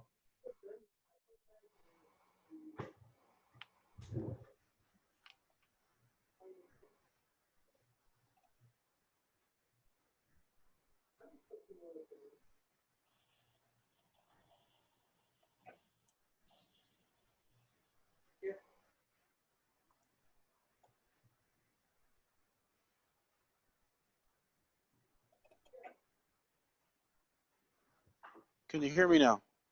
Ah, yes. Yeah, so I apologize for that. What happened was I moved my laptop, which is how I'm dialed in here, and I had to disconnect the hard cable, and it totally disconnected me from the internet. So I was frozen. Okay, now I can try to see. Are we highlighting, can you spotlight this camera too? Camera 2. Yep. I'm not seeing it. Can you see my hand in here? You did. Just switched. Let me put highlight camera 2. There we go. Yeah, we had it before. We have it now. Do you see it on yours? Yeah, let me try to get a different device. Yeah, okay. I'm gonna work on the front. I'm having to go back and forth. So can you see my hands right here? No. You can see Tell the me back when- half of the bowl. There we can see. You can see Right your here? hand now. Yep. Okay, then I'll start to fill here with some stone and then put the CA in there. And so you can see the turquoise and the fill right here. Is this good? Yes. Yep. Okay, great. So I'm just going to fill a small area. There's no reason to go around the entire bowl like this. So this is the craft supplies stone. This is the crushed stone. It's the coarser of the two that they make. And then I'm going to switch over to the fine powder. And you could see the color on their stone is very nice.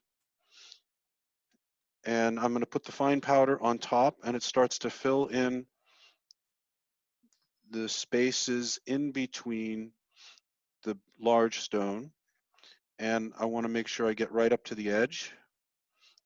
And in many cases, I've gone way over the edge. So I'm going to show you a little trick. I got to go get a little brush. And I usually wait until I'm done with the entire bowl. But if I glue stone onto the wood, I'm going to have to grind it away. So I basically give it a little sweep and try to clean up as much of the stone off of the wood as I can. And I use my finger up against the bowl, and I put the brush over a certain amount and then just use it as a little spacer. So I'll clean up. I'll usually do the entire bowl that way, so I don't have to grind away in areas that I don't want to mess with. Now I'm switching over to I'm going to grab some CA. I'm going to put, this is the Star Bond super thin, and I'm putting a tip on it. And question? We had a question about pre-treating with shellac. You haven't done that with this one? I actually had done it before you guys joined today. Okay. But yes, that's a good catch, and that should be done. And then basically douse it with CA.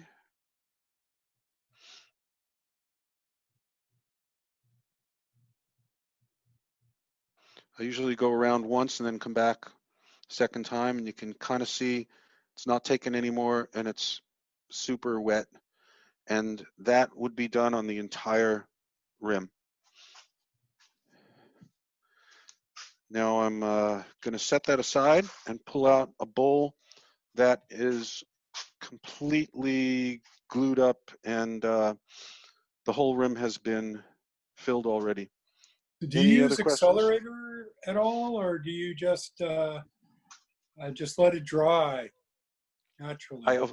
I generally avoid accelerator because it, in cases like this, because it tends to bubble and it's not as clear. So I'll generally let that sit overnight. Okay. Can you switch back to camera 1? Camera 1. There we go. And can you see my hand here? Yep. Okay. So here's a bowl. It's about 12, 13 inches in diameter. It's got a turquoise rim in it. And there's one area, the whole, everything's been, I'm going to turn the lights off now. Thank you. So basically there's one area right here that I haven't ground down yet. And I'm basically sitting into the port of the black hole dust collector. So I'm getting as close to dust collection as I can.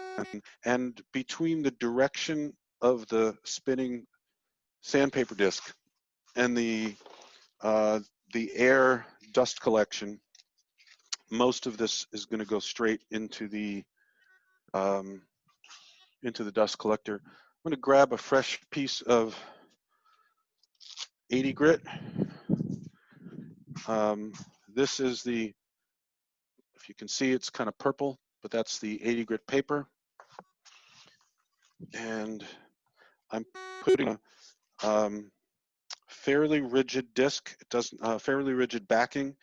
There is a backing pad between my holder and the sandpaper so that the backing lasts longer, but there's very little compliance in this. And then I'm going to back out a little bit with the camera. And I'm also not wearing a dust mask right now, and I would normally.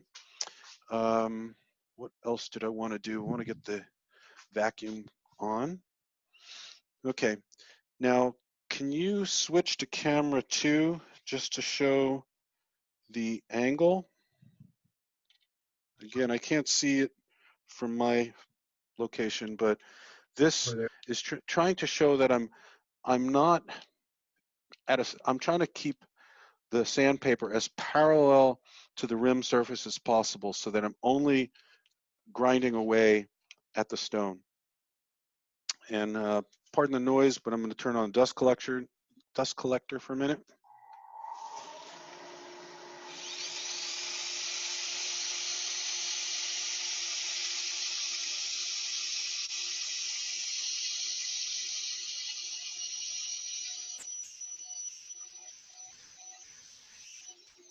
And you can switch back and forth between camera 1 and camera 2, and you'll see kind of the angle that I'm treating it.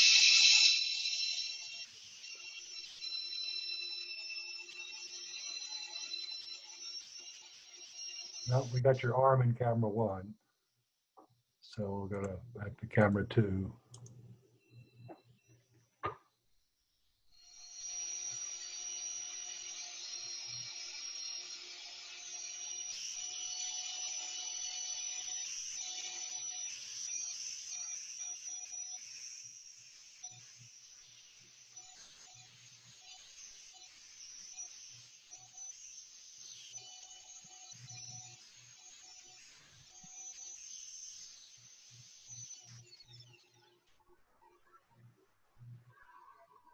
So I've done about half this area. This area is done.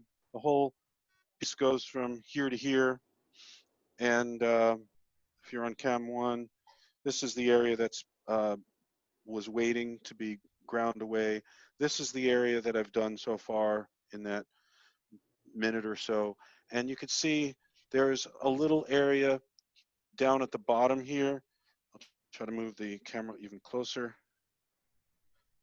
I don't know if you could see that, but that's still waiting to be done. You want to grind it only till you get a fine, fine edge between the stone and the wood, and then you're done, and then you switch to your finer grits. Can you rotate it a little bit more clockwise? Because it's in the light. There we go. Now we can see it. Okay, so there's a spot. You can see that spot there? There's Yeah. a spot that isn't quite cleaned up yet. And I would basically, you know, stop every once in a while. I'll put the dust collector on again.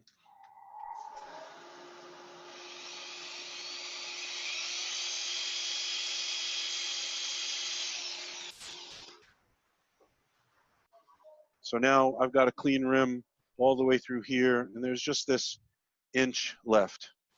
So I'm not going to bore you guys with, well, let me finish this off.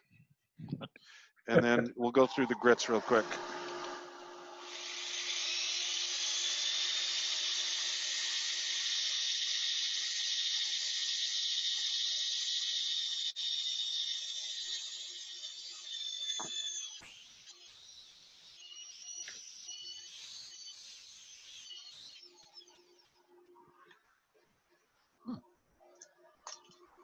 Bob, there's a question. Yes. Have you ever tried using a negative rake scraper to clean up that surface? Yes. I've also used carbide cutters and other tools. I find that it dulls the tools very quickly, and also has the high risk of just hitting a high spot so hard that the stone that it hits gets knocked out. So I generally go through, and that would also generally only work, well, I guess it would work on any pattern, inside pattern, outside pattern, not just the rim. So I'm going to turn the lathe on, and basically what I've got now is all the different grits. I've got them labeled in order, and I would just basically, I'm just going to go through one just to see how quickly I hit them, because now I'm just polishing the stone. Oh, I got to turn this down a little bit. This is, you can also see this is now wobbling a little bit because it's no longer round. So if I had cut the groove earlier, so basically I'm going to just hit it with one grit. That's 100 grit, 120 grit. You don't have to spend a lot of time on each one. 180 grit.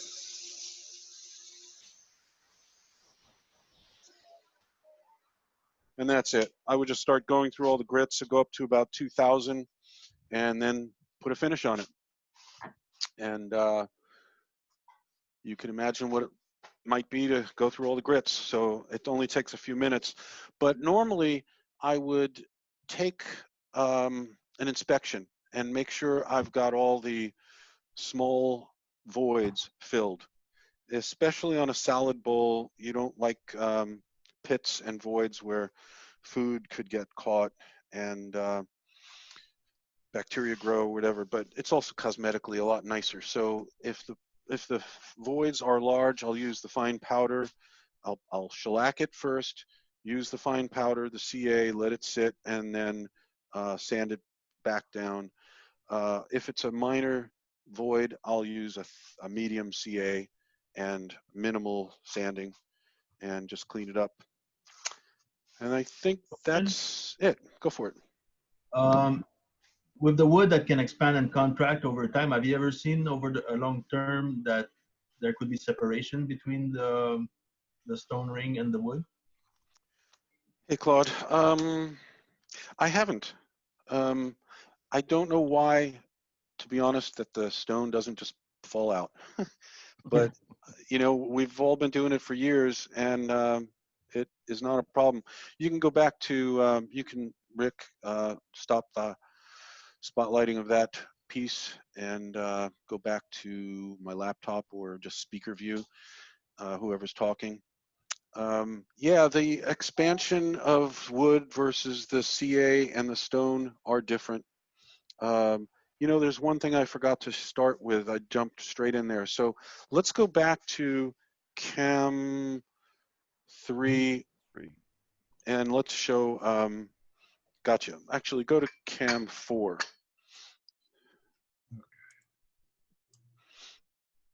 So this is the two pipes that we will pound some stone with.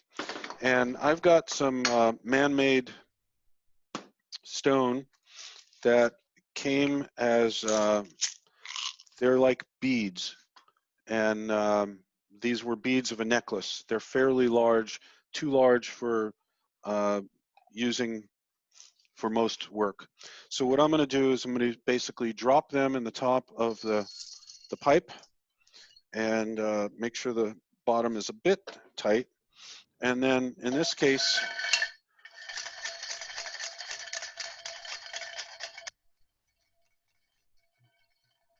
pound it a little bit.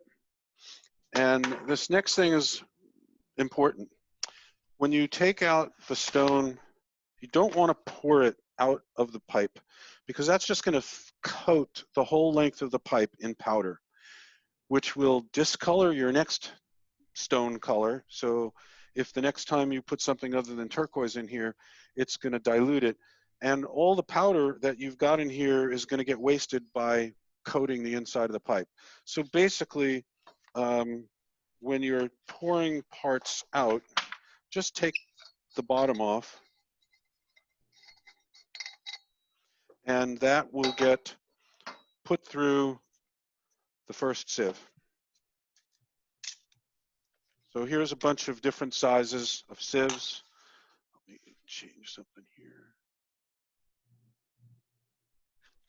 So the coarse sieve, I'm going to basically pour it through.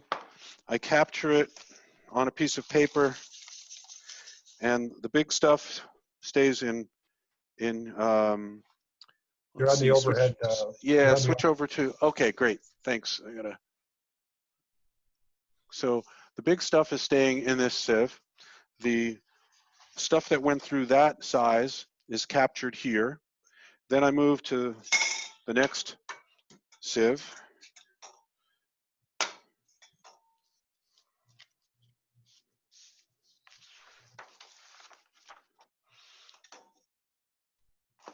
And pour that one through there, and on and on. So some of the sizes are getting captured in each sieve, and some of it's going through. And then I'll collect each one and capture it in this case, I've got, each one is a different size. So I've got 5 sieves.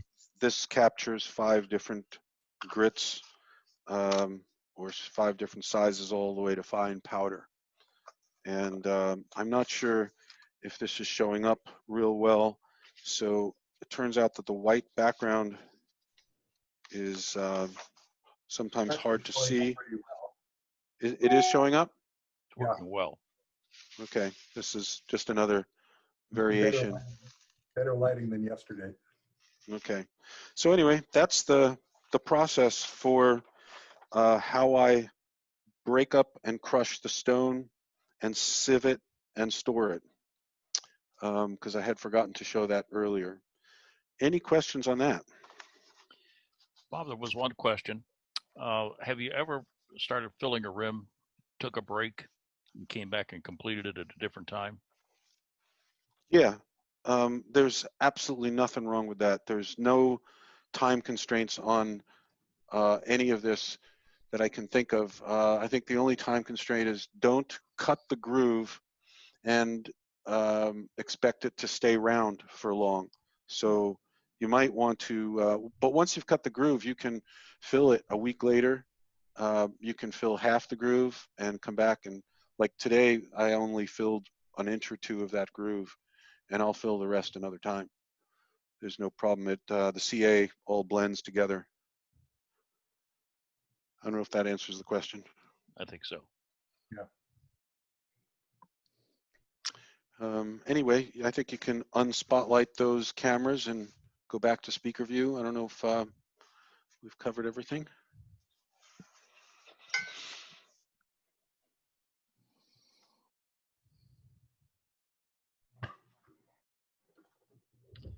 Any other questions for Bob? We ought to have a challenge next month. Everybody bring something Jim? in with a filled rim. Bob? Yes. Have you ever used, I used turquoise, and I've actually used a file to file down the rock, down to the flat part. It's because I didn't have this was an experimental type of a thing when I first started it. Yeah, it's absolutely doable. I've also heard of people turning on the lathe and using the file. That's not much different from turning on the lathe and using, you know, a carbide tool or a negative rake scraper. But I tend to avoid manual labor. No, So, I had my my lathe on, you know, to file it down with my vacuum. I mean, not the vacuum, but the vacuum cleaner, you know, working, the dust collector. But it definitely worked because I tried all my other tools and they dulled them so bad that it was just search around the house and find out what was the hardest metal I had, and the file worked out. yeah. Did you go from a coarse file to a finer file? Because then you know you're ending up with a fairly coarse grit, and sooner or later you have to convert to sandpaper. No, that's what I did. Is I had a coarse file, then I have a real fine one, like you said, and then I went to sandpaper and got it so it was right. But the file made it nice that it made a flat top. Good. Did you have any large stones in there that could get kind of torn out, or was it all fine powder?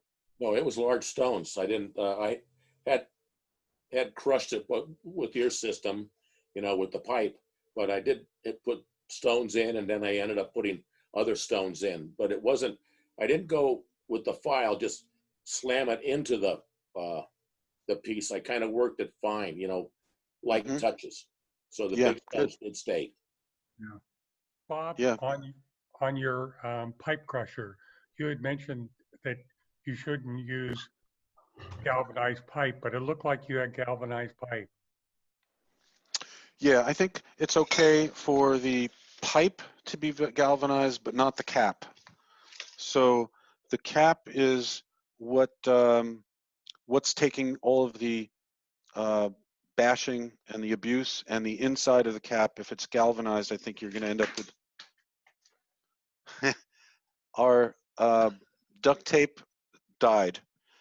And the pad just hit the ground, but luckily I've got padding. Oh, that's another thing. My shop has the 3/8 inch padding everywhere in the shop. And if you've pad the floors, you're going to be so much happier. $150, and I did the whole shop. And now I can walk in here barefoot in the winter, and it's not only warmer, but it's less fatiguing on my body and my back. But anyway, galvanized this is the only part, and the cap on the bashing end of things also would probably not want to be galvanized, but it's okay, I think, if the pipes are. Bob, what was the size of the pipes? You said 1 1/4 and 3/4, something like that. Remember the pipe size? You know, I don't think it's critical as long as one slides in the other. I think I've got 3/4 inside 1 1/4. I can go back into there and look. You know, if it gets too big, it's too unwieldy. But let me see.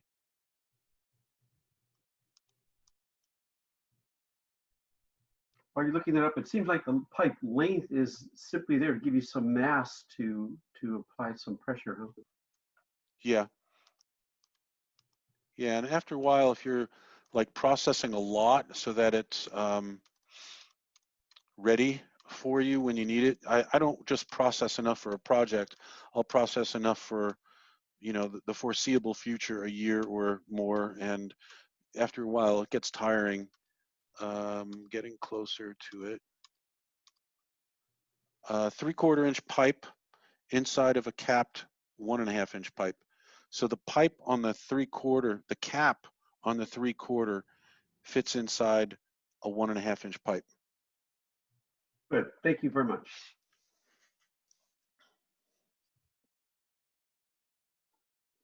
Okay, And any yeah, other you're right. questions?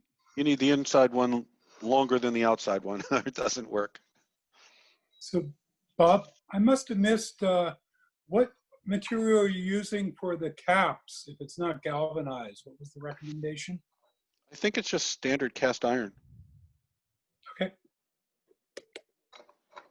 And you know, if you use galvanized, probably will work fine, but you may find occasional shiny things, and eventually that'll probably wear away too.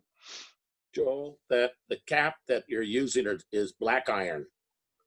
It's for like gas pipe. Yeah, thank you. And the pipe that I'm using for the 3/4 inch is the black pipe, and I think it was just left over because I've got that running through my whole compressed air line is all black pipe.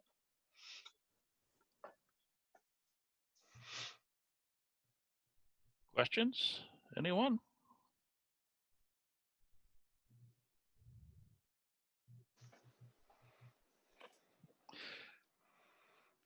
All right. One question. How would the stone compare with Inlays? I have some, and I think I've tried it, but I think Inlays is plastic, isn't it? It's a resin? I don't know. Yes. Yeah. I don't know cosmetically how it's different. I just don't have any experience there. It could look awesome. This is Rick. I've used some inlays on the outside to put a ring around the outside of a bowl because it's got some body to it, so you can use it like a putty and turn the the piece very slowly and put the inlays in the groove on the outside of the bowl. What was your experience, Rick? Also come in a particulate, like it comes in nuggets as well as a putty, as you call it? Well, it's a polyester resin, and the stone is already pre-mixed in 1/2 of the resin. So you just put a hardener in it, and then, as I say, you put it on a popsicle stick. But it's gooey. It's not as it goes on. The trick is you got to keep working it so it doesn't fall down to the downside of the bowl. But I don't know if you've had another way of putting a ring of stone on the outside of a piece. You can purchase the inlay crystals separately and then mix them in your own matrix. The kits that Rick, you were talking about, I've had difficulties with before because the amount of hardener is 2 or 3 drops, where I'm used to using epoxy, which is a 1-to-1 mix, a little bit more forgiving in terms of the mixtures. It's been my experience. I don't count real well, maybe. Jim, have you ever, when you're doing that epoxy or whatever, have you ever like dammed the top and then only done like maybe a 3 or 4 inch section and let it set, then pull the dam apart and then rotate it? Yeah. After it hardens? Yeah. Yeah, you can do that. Earlier, I saw Dennis Lillis online. I'm not sure if you're out there and willing to join, but Dennis has got a lot of experience with stone, and I believe he's done many pieces with stone on the outside of like a hollow form, on like a large diameter of a hollow form. I don't know what he uses as a dam. I've got limited experience with that. I don't see him here now. Okay. Okay. We were reminded, talking about respiratory protection, malachite contains asbestos, which is very bad for you. So all the more reason, whatever you're grinding, whatever you're finishing, be sure to use good respiratory protection. Yeah, thanks for that. Also, the fine powders will gum up your dust collector filter that much faster than the fines in your wood. So if you do start this a lot, you'll see you need to clean your filter more often.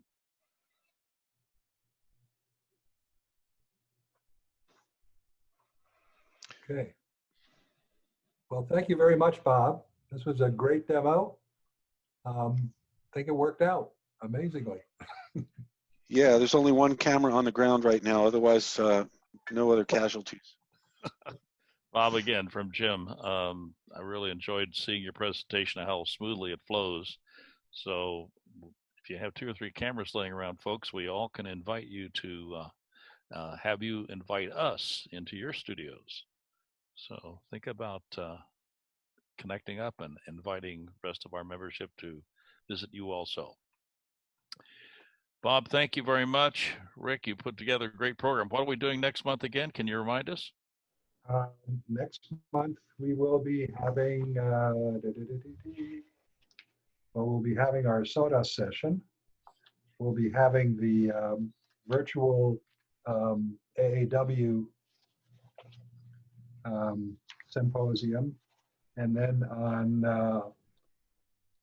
July 18th. July 18th, we have Art Leastman coming to demonstrate some of his wares and some of his techniques. So we'll have more details coming, and I hope to see you all there. So in the meantime, stay safe, stay healthy, and enjoy. Thank you all for being here. Had a great time. Thanks, Jim. Thanks, Rick. Thank you, Great guys. job. Thanks so much. Well done, Thanks, guys. everyone. Thank you. Thanks, Bob. Thank you. You take care, guys. Bye-bye.